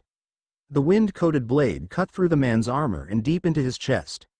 Blood sprayed from the wound as she kicked the now lifeless corpse away from her, adding to the bodies piling onto the ground. "We're not going to be able to hold much longer," she shouted as she began fighting yet another ninja. "The signal hasn't been given yet," shouted Mayumi back to her as her best friend cut down her opponent. The defenders on the walls surrounding the village had bought them much-needed time. Though it wasn't nearly enough, the sheer amount of ninja that Kumo and Kiri had brought overwhelmed them. For every ninja of their own, Kiri and Kumo had brought 10 of their own. At least that's what it felt like. A loud horn blared in the distance, catching the attention of all the shinobi from Uzushiogakure. "There's the signal," thought Akane as she dashed out of the way of a lightning jutsu. Just as Akane and her fellow shinobi began retreating, Dozens of kunais with explosive tags landed all around them. Acting quickly, she grabbed Mayumi and threw a scroll onto the ground below and began channeling chakra into it. Uzumaki sealing jutsu. Protective barrier. Thought Akane, summoning a small barrier around her and Mayumi. The explosive tags went off a moment later, kicking up debris, sending it flying. The shinobi around them who weren't able to summon their own defenses had all perished. Little to nothing remained of them. As the barrier around them diminished, she was greeted with a nauseating smell. Though she had little time to dwell on that, as she could hear the hostile ninja begin closing in on what remained of them. As the dust cleared, her eyes widened at the amount of ninja who stood in front of her. There had to be at least 200 of them. They'd be overwhelmed in seconds. Looks like I won't be at your weddings, Kushina and Masaki. Sorry, thought Akane bitterly as she glared at all the ninja before her. Just as the two forces were about to clash, a series of blood-curdling screams earned the attention of everyone. Upon a roof stood 12 shinobi in strange armor that she'd never seen before. It was a form-fitting gray plate armor that covered their chest, shoulders, arms, thighs, and shins. They were wearing black fabric under all of it. Unlike most ninja, they also wore helmets. The helmet had a T-shaped visor that was colored black. All in all, they were intimidating. Considering they were all covered in muck and blood from a previous battle, she could barely make out the Uzushiogakure insignia on their chest. Though one of them stood out from the rest. Parts of their armor, namely the shoulder pieces and part of their chest plate, was colored dark red. This one, in particular, was holding a shinobi from Kirigakure by the throat, electrocuting them. That display of brutality angered most of the nin from Kirigakure as the battle soon started. What she hadn't expected was the 12 shinobi on the roof jumping straight into the fray. The nin from Kiri practically ignored them as they focused on the new threat. She and the remaining ninja around her were about to join in on the battle, but a raised hand from Mayumi halted them. The result was a massacre. Most of the strangely armored shinobi worked in tandem, using various jutsus to thin out the horde of shinobi before them. Their armor protected them from attacks that would have gone straight through the armor that they were distributed. The crimson-armored shinobi was in the thick of it, wielding 2 katanas. They were channeling lightning chakra through the blades as they cut through a dozen of shinobi with such ease it was terrifying. In a matter of minutes, all that was left of the ninja from Kirigakure was a group of at least 10 who surrendered. All the ninja, including her, stared wide-eyed at the scene before them, all except Mayumi at least. The 12 ninja had just cut down a small army with ease, and none of them appeared to have suffered any life-threatening wounds. Who are they? A shinobi behind her asked out loud. The shinobi with crimson armor was communicating silently with hand signs to the rest of their squad. Immediately the group of shinobi scattered to accomplish whatever task was assigned to them. They then turned around to face them. Whoever was behind the helmet stared at her for a moment before nodding their head at Mayumi. "Come on, he wants to talk to us," said Mayumi as she walked towards the shinobi. She followed after her best friend, and soon they stood before the man. He was only a couple inches taller than her, around Naruto's height. He also had Naruto's build. "So Naruto, how's it looking out there?" asked Mayumi anxiously. She did well to hide the fear in her voice. "Wait, what Naruto?" She stared wide-eyed at the person before her. She had expected Naruto to be a rather strong shinobi after 3 years. Hell, he held the record for being the youngest jonin in Uzushio. She hadn't expected that the boy she raised all those years ago would cut down dozens of people with ease. "Well," came a muffled voice she knew all too well. "The hurricane of Kiri is dead. Kirigakure's in full retreat now after that," said Naruto, gesturing to the battlefield behind him. Naruto removed his helmet and looked her dead in the eyes and opened his mouth to say something but hesitated. Something was wrong. He never hesitated to say what was on his mind. "Your mother was the one to kill him, Akane Oba-san. She's in critical condition," said Naruto as he looked at the ground. She suddenly lost all the feeling in her legs as she began her descent to the ground. She would have fallen if Naruto hadn't caught her. He had wrapped his arms around her and held her close to him. "I know you two were close. I'm sure she'll be fine though. Your father had the best medics assigned to her," Naruto whispered in her ear as he brushed a stray tear that went down her face. "Akane, I want you to Kushina and Masaki and get the hell out of here. Sensei and I have already talked about it. She along with a squad of my ninja will protect you. Go to someplace like Wave Country and lay low." Akane's head snapped up as she glared at Naruto. Her fierce indigo eyes met his unrelenting violet orbs. "I won't leave you here either. You're part of my family too, idiot," she said harshly. "Whatever happens here, we go through it together," she said in a much softer tone as she reached up and held Naruto's hand against her cheek. "I told you she'd say that, you idiot," said Mayumi as she began laughing. Her best friend gently smacked Naruto upside the head, causing her to let out a small giggle. Despite the current situation, she couldn't help but laugh at seeing Naruto flustered. He had always been cool and composed. "You're both so damn stubborn," said Naruto as he broke eye contact with her. "I guess that's another reason why I love you too as well," he whispered to himself, though she heard it clearly. She couldn't help the blush that burned her cheeks. Regardless of how old she was, being held by someone who had made you feel safe and secure, then having them say they love you. "I might just have to steal you from Kushina-chan," she said with a teasing voice. The smirk on her face grew when she saw how flustered he became. "All right. You two, that's enough. There's still a battle to win," said Mayumi, who tried but failed to hide her blush. Seems like she heard Naruto's confession too. Naruto helped her to her feet as she checked over her gear. As she looked at Naruto, she couldn't help the ominous feeling that grew in her chest. As bad as it sounded, she wasn't that worried about her mother anymore. It'd take more than the right hand of Kirigakure to the old bat. Looking at the crimson-haired man in front of her, she saw the hero that she had longed for. She had thought that it was her husband, but he had never made her feel like Naruto had. "Hey, Naruto, could you promise me one thing?" she said, suddenly getting the young Jonin's attention. "Don't do anything crazy." Naruto merely gave her a grin before saying the one thing she didn't want to hear. "Weren't you the one that taught me not to make a promise I couldn't keep?" Naruto Uzumaki Uzushiogakure 10:18 p.m. As Naruto and what remained of Uzushio's southern and western forces traversed through ruined buildings, he couldn't help the bitter feelings of resentment and anger that bubbled forth. Some of the buildings he had visited earlier in the day were nothing but rubble now. He was sure all the other shinobi of Uzushio felt the same way. This village was their home, and it was becoming a graveyard. Their fight against Kirigakure's army had left hundreds dead and wounded. Supposedly, they had gotten the easier of the two armies. While Kirigakure's military was considerably smaller than Kumo's, they also had 3 times the number of bloodline users. Not that it mattered. After the death of the hurricane of Kiri, most of the Kiri's shinobi retreated. With one of the two invaders out of the picture, they could begin focusing all their efforts against Kumo. Thanks to the various seals throughout all of Uzushio, they knew that Kumogakure had managed to get at least 6,000 of their soldiers into the village itself. Thousands of Kumo's ninja met their demise on the beaches, thanks to the countless regular traps and fuinjutsu traps. Still, 6,000 trained ninja outnumbered his forces at least 7-1. Even with his clan and the Terumi's help, what remained of Uzushio's soldiers could be overrun. Most hidden villages that were Uzushiogakure size would have fallen within minutes. Thankfully, Uzushio wasn't like any other minor hidden village. There was a reason it was called the Village of Longevity. All of the retired shinobi had donned their armor once more to defend their home. Though even with the bolster to their forces, Kumo had the outnumbered 5-1 now.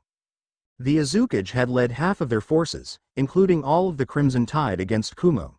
That had been hours ago, and they hadn't gotten any word from them since. With all the alert seals in the area destroyed, most likely due to the heavy fighting, he didn't know if Kenshin's forces had met their end or had managed to repel the invaders. Due to the lack of a response from the Azukage or any other high-ranking shinobi, he had to assume the worst. With the Azukage missing, he and what little Jonin remained were leading the remainder of Uzushio's forces to push out the invaders or die trying. With the civilians and non-combatants safely in their bunkers, repelling the invaders was of the utmost priority. Then securing their homeland and tending to their wounded would be the next. It still baffled him how they made it past their whirlpools. Their whirlpools alone should have deterred any force of this magnitude. Never in Uzushio's history had an army made landfall. It wasn't a widely known fact, but the whirlpools weren't a natural occurrence. They were seals on the ocean floor created by the Uzumaki clan when they first founded Uzushiogakure. The whirlpools surrounding Uzushio had a key engineered into their seal. Whenever the key was input, the whirlpools would become dormant, allowing safe travel over them. If the whirlpool's sensor sensed a presence approaching it, and a key wasn't, the eddies would become more violent. The goal was to keep uninvited individuals away, but if they persisted forwards, there would be no way anyone could make it through. He saw the twisted ships and mangled bodies of the people who had tried. Naruto shook his head to rid himself of these thoughts. He needed to focus on the coming battles. He had no clue what they were walking in on. The unknowns of battle never ceased to fill him with unease. Hence why he was leading from the front. If there is a trap, he and the Vortex Guard could hold the line long enough for the retreat or a counterattack. Looking over towards where he sensed two redheads, he let out a sigh. The two of them had proven to be quite the thorn in his side. He loved them to death, but with the two of them being here, he couldn't focus on the battles to come at all. Even after assigning 3 members of his unit to protect them, he still felt anxious about their presence. While the two of them were both seasoned ninja, having fought in the First Shinobi War, and having years of experience on him, none of it changed the fact he didn't want them in the middle of another war. Perhaps the two of them found it annoying, a boy who was 15 years almost 16, telling you not to fight because he didn't want you to. He couldn't help it. They were his family, his sole reason for going on, and they meant everything to him. Akane was a mother of 2 beautiful daughters. One war had already taken her husband and their fathers, leaving her alone to raise the two of them. She had raised the two of them as best as possible, and she'd done a fantastic job. She even took him under her wing, and he wasn't even her child. That alone spoke volumes of her. But she was so devoted to her family that she didn't dare to seek out another person to fill the void her deceased husband had left. When he looked into those beautiful indigo orbs, he saw the pain. Despite having family around you, your brain always found a way to make you feel all alone. She deserved to be happy. Mayumi was very similar to him in the aspect that they were both orphans of the Uzumaki clan. They both found out at a young age they excelled in the ninja arts and dived headfirst into the shinobi career. Though unlike him, she didn't have a woman like Akane to help raise him or a friend now turned fiancé like Kushina that was there for him. When he met her, she was all alone, but she was quite the slave driver. After being with her for 2 years, he saw past her cold facade into her more human side. She was a sweet woman who had thankfully opened up to him and his family. The two of them had become very important to him, to the same extent Kushina had. He loved them more than family. It didn't help that the two of them were goddesses. And family meant everything to him, a value instilled into every Uzumaki. The fear of losing any of them drove him to do absurd things to make sure he wouldn't. If any of them felt half as strongly as he did about them, he worried for himself when or if they found out what his fear had driven him to do. The painful experimental procedures he had undergone, under the vigilant watch of Satomi Uzumaki, had nearly driven him mad. Even thinking about the surgeries had brought back painful memories. At the time, his blood had felt as it was liquid fire as it coursed through his body. The next procedure was even worse as every single nerve ending in his body suddenly felt like they were being shocked. His bones felt like they were breaking during the operation, and his muscles felt like hundreds of needles were being thrown haphazardly into them. Many of his fellow draftees had opted not to undergo any of the procedures. Not that he could blame them. Throughout the entire operation, he thought he was going to die. After her initial success with him, Satomi had gone back to the drawing board and made her procedures less intrusive. So the other 11 members of the Vortex Guard underwent similar procedures to him but a much lesser degree. After a month's rest, he was finally able to see the results of Satomi's tinkering. He'd always thought he was fit and had quite the impressive reaction time. After his first training session, he felt quite a notable difference in nearly everything. Now he was able to react to things significantly faster, and he felt considerably stronger. After that hellish torture, he was glad there were improvements, though it took nearly a month to get used to them all. The 2 female Uzumakis must have felt his lingering gaze as they both turned and looked directly at him. As he stared through his visor at the 2 beautiful women that Kami had put into his life, he couldn't help but wonder if either of them would think he was crazy for going to the lengths he did. Regardless of how they felt, they'd get his protection, whether they wanted it or not. Naruto's gaze snapped forwards when he sensed a group of chakra signatures nearby. He, along with the rest of the sensors, raised their hands, halting the army. 2 of the chakra signatures were very familiar to him. One was the Azukage, and the other one belonged to Mei Terumi, Kushina's friend. From the speed the 2 of them were moving at, Naruto deduced that at least one of them was injured. He hoped it wasn't Kenshin. If it was Mei, Kenshin could easily fight off a group of that size, unless they were all Jonin and Anbu. He didn't even bother saying anything as he channeled chakra to his legs and rushed forwards. Akane had nearly lost her mother. She wouldn't lose her father, and Kushina wouldn't lose her best friend. When the Azuka and Terumi came into vision, Naruto narrowed his eyes at the state of the Uzushio's leader. The older man was leaning on the Terumi as she assisted him in walking. From where he was, Naruto could see that Kenshin had multiple broken bones and fractures all over his body. Whoever Kenshin had fought must have driven him to his absolute limits. Mei didn't look like she was faring any better either. Just one look at how she was breathing, and he could tell that she'd broken a couple of ribs. Though, the flirty auburn-haired girl was as feisty as she was flirty as she sent a devastating lava attack at one of the nearby enemy shinobi. He'd never used the jutsu before, but he wasn't going to make it in time as a group of 5 began closing in on Mei. With 3 tri-pronged kunai in hand, Naruto threw them in the surrounding area of Mei and Kenshin, making sure not to hit them. He'd never gotten the chance to use it in combat since it was his most recent creation. Hell, he hadn't even named the damn thing. Given the current situation, using it now was better than never using it. With a hand gripped firmly on the hilt of his katana, Naruto shut his eyes as he focused on the markers attached to the flying kunais. Despite the vision through the marks being somewhat blurred, he could still make out what was happening. As soon as he saw the enemy shinobis a couple of feet away from Mei, he teleported to the mark. When Naruto reappeared, he slashed his katana downwards, where the first of the hostile shinobi was supposed to be.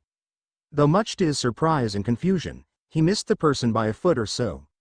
The masked person he meant to decapitate didn't idle at all as they immediately engaged him with a flurry of strikes from a katana of their own. Steel met steel as sparks flew as the blades clashed against each other. Naruto barraged the man with a series of attacks as he unsheathed his second crimson katana and began channeling lightning chakra through the both of them. Every time Naruto struck at the man's blade, the sheer force he put behind it chipped at the man's katana until soon nothing remained of it. The immaculate steel of Uzushiogakure's smiths tore through the man's armor into his soft flesh as blood sprayed freely from his wounds. For some reason, he couldn't comprehend. He felt the urge to look at the man's face, a decision he soon came to regret. As Naruto removed the mask of the ninja, he saw the person's lifeless face.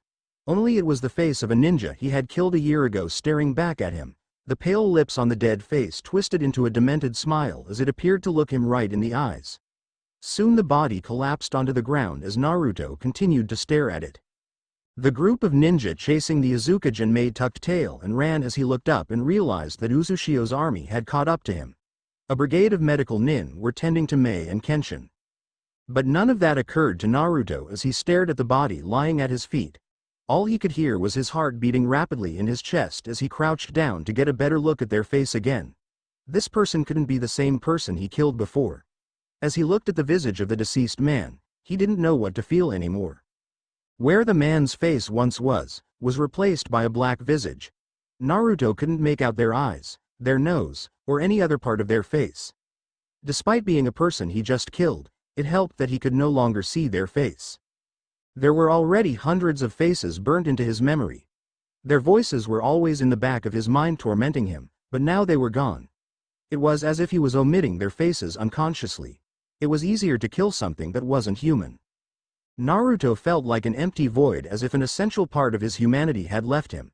Every time he had killed someone, a part of his soul had left him, and now that familiar sting was gone. He had finally become a monster. What kind of person was okay with killing people? Naruto? Mayumi said, shaking his shoulder, snapping him out of his thoughts as he stared up into her worried green gems that were her eyes. There was a cute blush on Mayumi's face as he kept staring into her green jewels. Under her gaze, those feelings disappeared. It was as if she had washed them away. From her presence alone, it felt like a bright light was shined upon him, fishing him back from that deep dark place he was just in. Naruto couldn't stop himself when he jumped up and wrapped his strong arms around her. Mayumi let out a cute squeak as he hugged her tightly, though she returned the hug with equal ferocity. Naruto-kun. Not that I'm not happy to hug you or anything, but maybe we could do this sometime after all this? Mayumi whispered with a smile as she poked the visor on his helmet. Everyone's looking at us right now, she said with a full-blown blush as she tried to hide her face from everyone. Yeah, Everyone was looking at both of them, including the Azukage, who was glaring at him. Well, fuck. To-sama, yelled Akane, who had just broken through the crowd of medics and other shinobi as she rushed to be by her father's side. The look in the aged Uzumaki's eyes told him that there was going to be a conversation later. What happened to you? Akane asked as she frantically looked over the wounded man. Akane, began the old man as he rubbed his temple with his hand. What are you doing here? I told Naruto to make sure you'd be in the bunker with Kushina, said Kenshin with a frustrated tone. Well, I was on my way to get you. Ka-chan always said you'd work yourself to death when you get a chance to, Akane said with a smile as tears streamed down her face. It's like what she said was true. Is she all right? Asked Kenshin, fear evident on his face as he began to get up despite his wounds. All the medics said she'd be fine, Akane answered as she gently helped move Kenshin back onto the ground with the help of medics. Tearing his gaze away from the father and daughter, Naruto stared up into the dark cloudy sky above. Drops of rain hit his visor and cascaded down onto the soiled ground below. Every single person he killed had someone important to them, and he had taken them away from their families. They all had families just like him. He needed to remember that. He needed to remember their faces and take responsibility that he took them away. Burying his feelings wouldn't clear his conscience from killing them. From here out, he'd fight to come home. He was finally strong enough to protect the ones he loved. Now he just had to keep them safe. He loved his family more than life itself.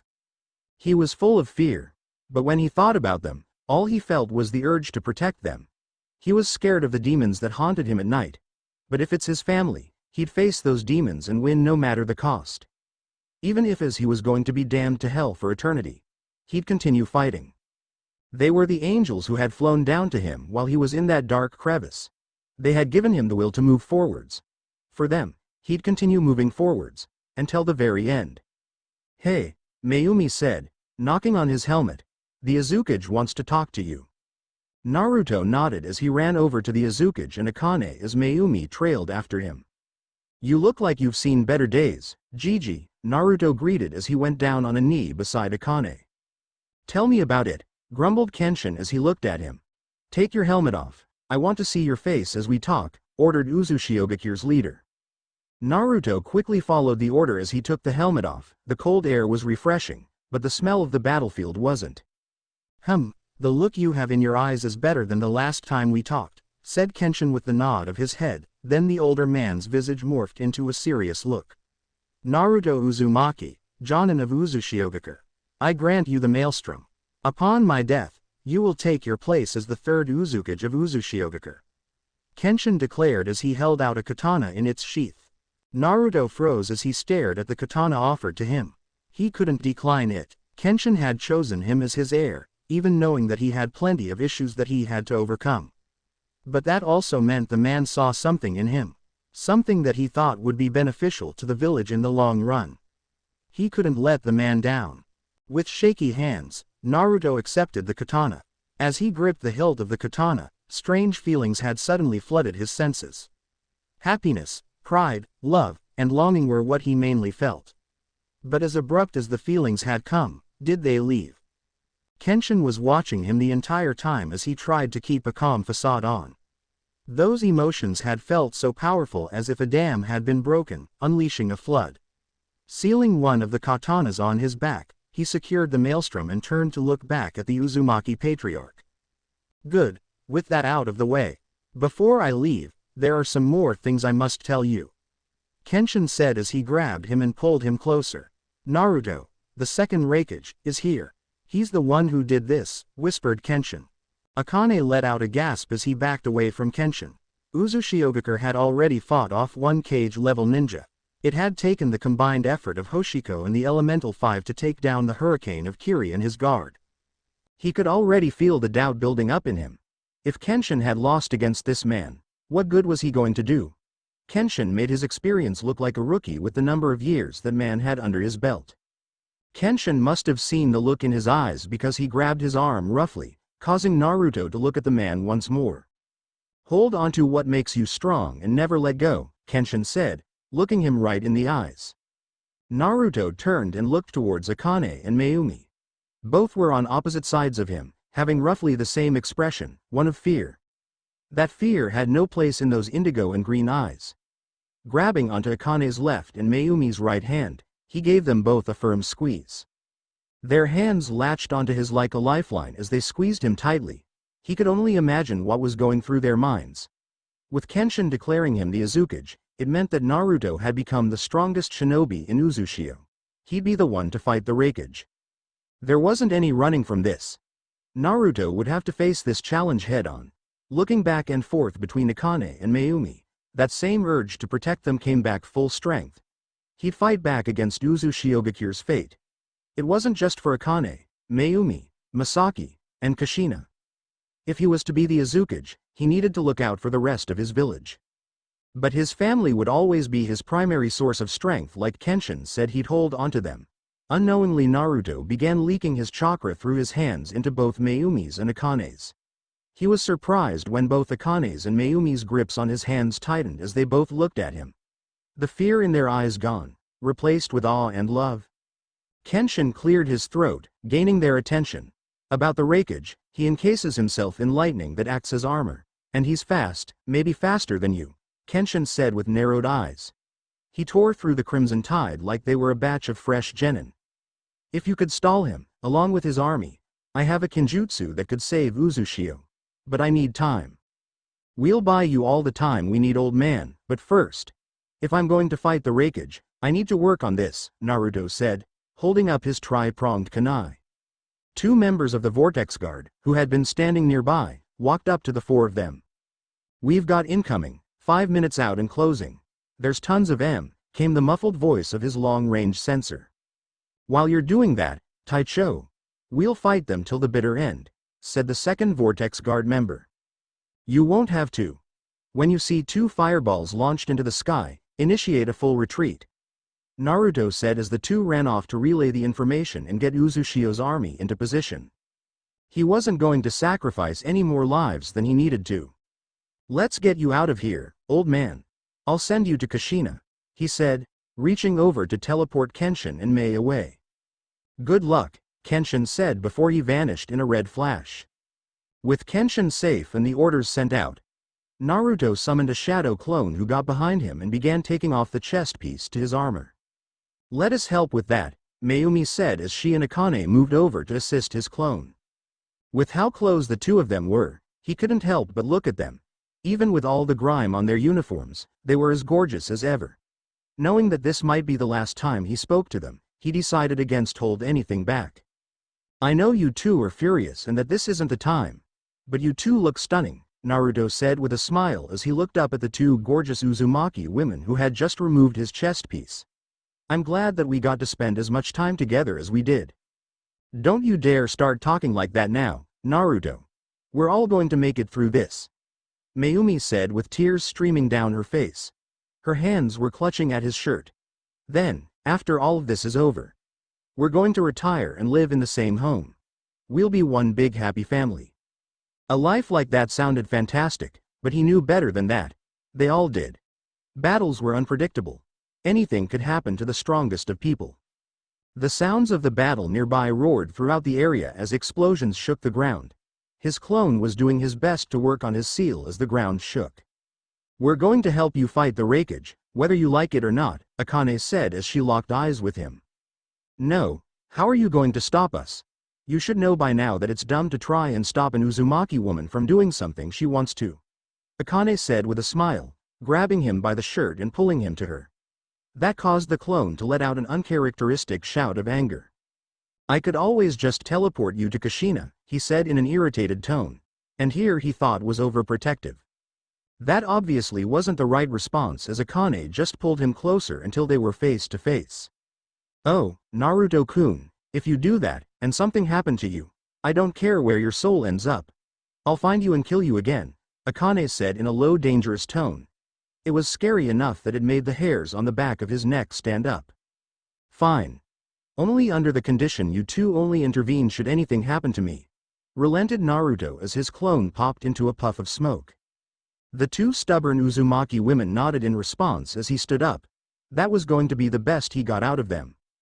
So, what's your plan? And why'd you order them to retreat when you gave them the signal? Asked Mayumi as she put his chest piece back on. Pulling out one of his tri-pronged kunai, he stared down at the space-time formula on the grip of the kunai. Today was the first day he'd ever used the damn thing, and it wasn't even working as he meant for it to then. And now he was fixing to take it into a major battle. I'm going to use this to decimate their army and fight the Raikage when he shows his face. Unless the man is faster than an instant teleportation technique, I think we have a chance, he said as he shut his eyes. Naruto focused on the marker that was under the Azukage's tower, looking through the mark. He had much more clarity than before. Naruto could see Kushina Uzumaki, who was currently tending to people's wounds. While she was saving lives, he was about to take possibly thousands of them to protect them. With his armor back in place and his sealing formula situated, Naruto began running towards the battleground, followed by Akane and Mayumi. When they arrived, they stood upon a pile of debris. From there, Naruto bore witness to the legendary battle. In his 4 years as a shinobi, he'd never seen an engagement of this magnitude. Thousands of ninja clashed against each other as jutsus fired off from either side collided into groups of people. It was hell. Be sure to clone these as you throw them in there, he said as he handed Mayumi and Akane 2 tri-pronged kunai each. Receiving a nod from the two, he molded the chakra in his stomach and fired 2 fireballs into the sky far above the battle. The result was nearly instant. Many of the shinobi on their side began falling back as the rearguard protected their retreat. Now, he shouted as Akane and Mayumi threw the kunai towards the battlefield. 4 markers turned into hundreds as they landed throughout the battleground. Taking a deep breath, Naruto unsheathed the maelstrom. The hilt of the katana matched his hand perfectly like it was for him. Then he teleported into the fray of battle. When Naruto reappeared, he was right in front of a kunoichi. Her eyes were wide and filled with fear. Without any hesitation, he beheaded her. Blood sprayed freely from her corpse, watering the ground with her blood. Her squad didn't even realize she was dead until it was too late for them. Out of the corner of his eye, he saw a ninja throw multiple kunai with explosive tags attached to them. Just before they went off, he teleported away as the explosions kicked up even more debris and dust. Unknowingly they helped him even more if they couldn't react to him before. Now that they couldn't see very well, they had all but doomed themselves. Luckily for him, he was a sensor. Sensing a rather large group of ninja huddled together nearby a couple of his kunai. With the maelstrom in hand, he teleported right into the middle of them. The poor shinobi by his marker didn't even have time to react as he picked up the kunai and plunged it into his throat. His space-time jutsu carried him throughout the battlefield as he fought with ease as he fought and slashed his way through his foes. Whether he was snapping their necks, breaking their bones, or slicing them into pieces with his katana. Anything and everything that he touched, he marked, allowing him to teleport throughout the area should the need arise. Considering there was a high probability that he was going to fight the Raikage, he wanted to plan as far ahead as possible.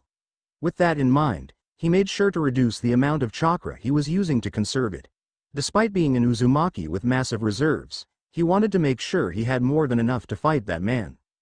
Channeling some lightning chakra through the maelstrom, he sent an arc of lightning towards a group of 3, cutting them all in half. As some of the dust faded, he sensed and saw the remaining group of shinobi and kunoichi that survived his onslaught. They were all looking at him as they surrounded him, their eyes filled with nothing but complete and utter disdain as they looked at him. Demon. You're a monster. You Uzumakis are devils. Underneath his helmet, Naruto sneered at all of them. They were the ones invading his village, his home, yet they called him a demon?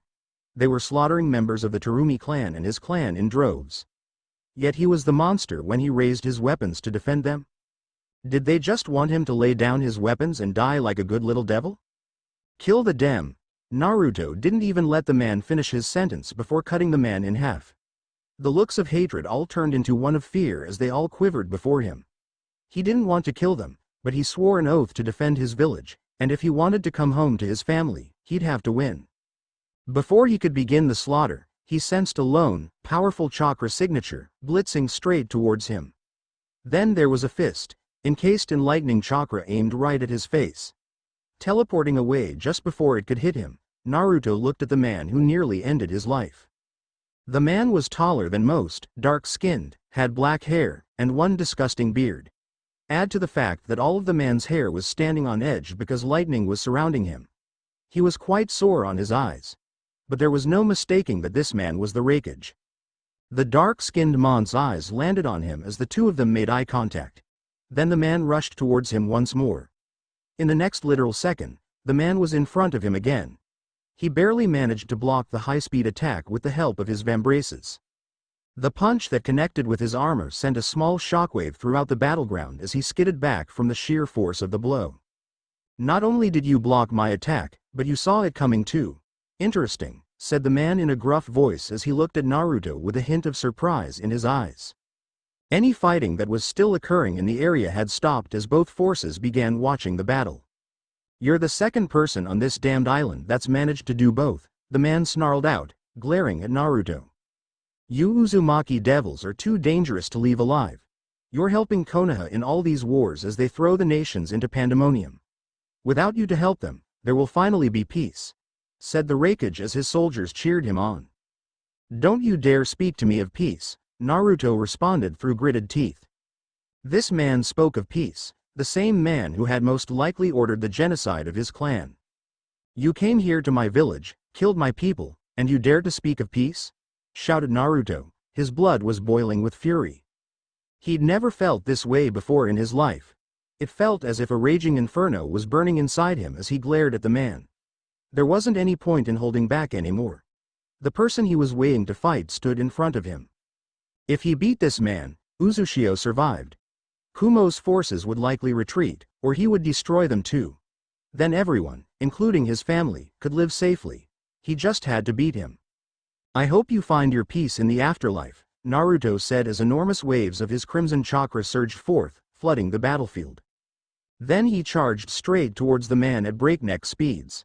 Mayumi Uzumaki Uzushiogakure. Present time from the moment she had first met Naruto, she knew he was special. She wasn't a sensor-type ninja, and she knew that everyone's chakra was unique. But his was completely different than anything she had felt. She'd never felt anything like it throughout her entire career as a kunoichi. While she had sensed it before, Naruto's chakra made her feel warm, like she was relaxing in the meadow on a refreshing, sunny day.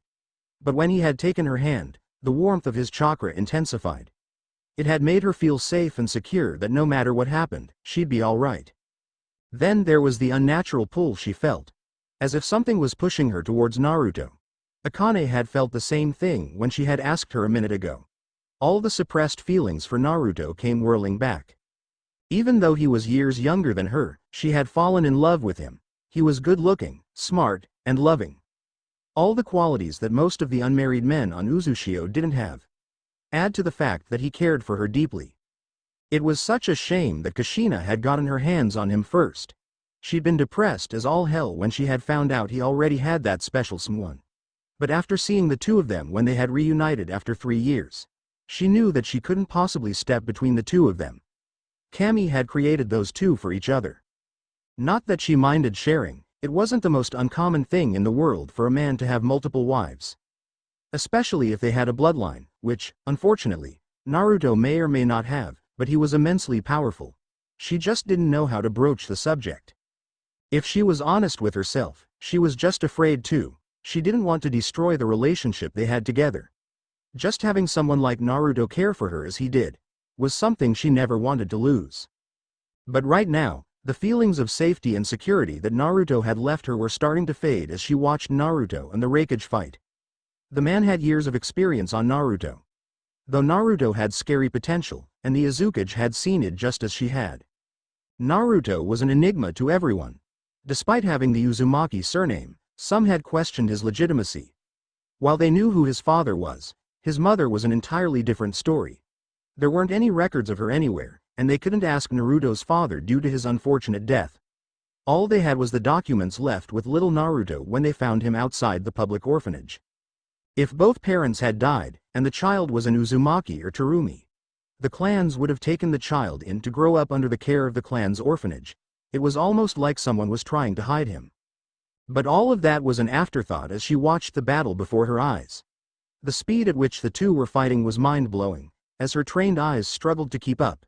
As if they weren't moving fast enough, Naruto was incorporating his newest jutsu as he teleported around the wreckage to avoid some of the month's attacks. If Naruto hadn't cemented his mark upon the world as a legendary shinobi before, he had now.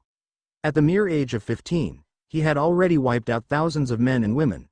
And now, he was battling the second wreckage, one of the strongest Kage if the rumors were true. "We should go help him," Akane said beside her as she fidgeted with her hands. "What good would we do if we stepped in? I mean, look at the two of them. They're on an entirely different level," she whispered back to her older best friend.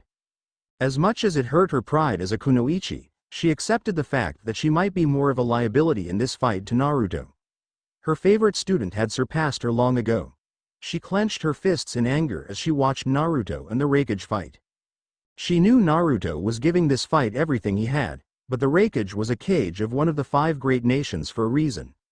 As Kenshin had told them, the lightning that hovered around the wreckage was acting like armor and absorbing most of Naruto's attacks. Everything except for Naruto's katana, the wreckage was doing his damnedest to avoid that blade. Seeing the crimson lightning that coated the blade, she'd do her best to avoid it too. Though, something strange was happening with Kumogakure's shinobi. Shouts were erupting from the army as they began to get into position. As if something or someone was coming. That's when she saw them. Uzushio's army hadn't retreated like Naruto had told them to. The Vortex Guard was leading the charge as hundreds of jutsus from either side were launched at each other. "Now's our best chance to help him," whispered Akane as she unleashed her chakra chains from her lower back. Mayumi just let out a sigh as Akane looked at her. There really wasn't stopping an Uzumaki when they had made their mind up about something. End author's note once again, I'm sorry for the long waits between updates. Work has been a bitch. Currently I'm about 2,000 words into the rough draft for the next update for this story, and I'm also working on an update for my other one as well. Before I forget, Supernatural Sex recently started a Discord, basically an app on your phone or computer where people can talk in the chat.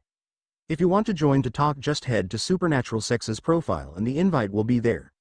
Also, I appreciate every single follow and favorite. But reviews mean a lot, so please leave one, if you can. If you can't, I understand.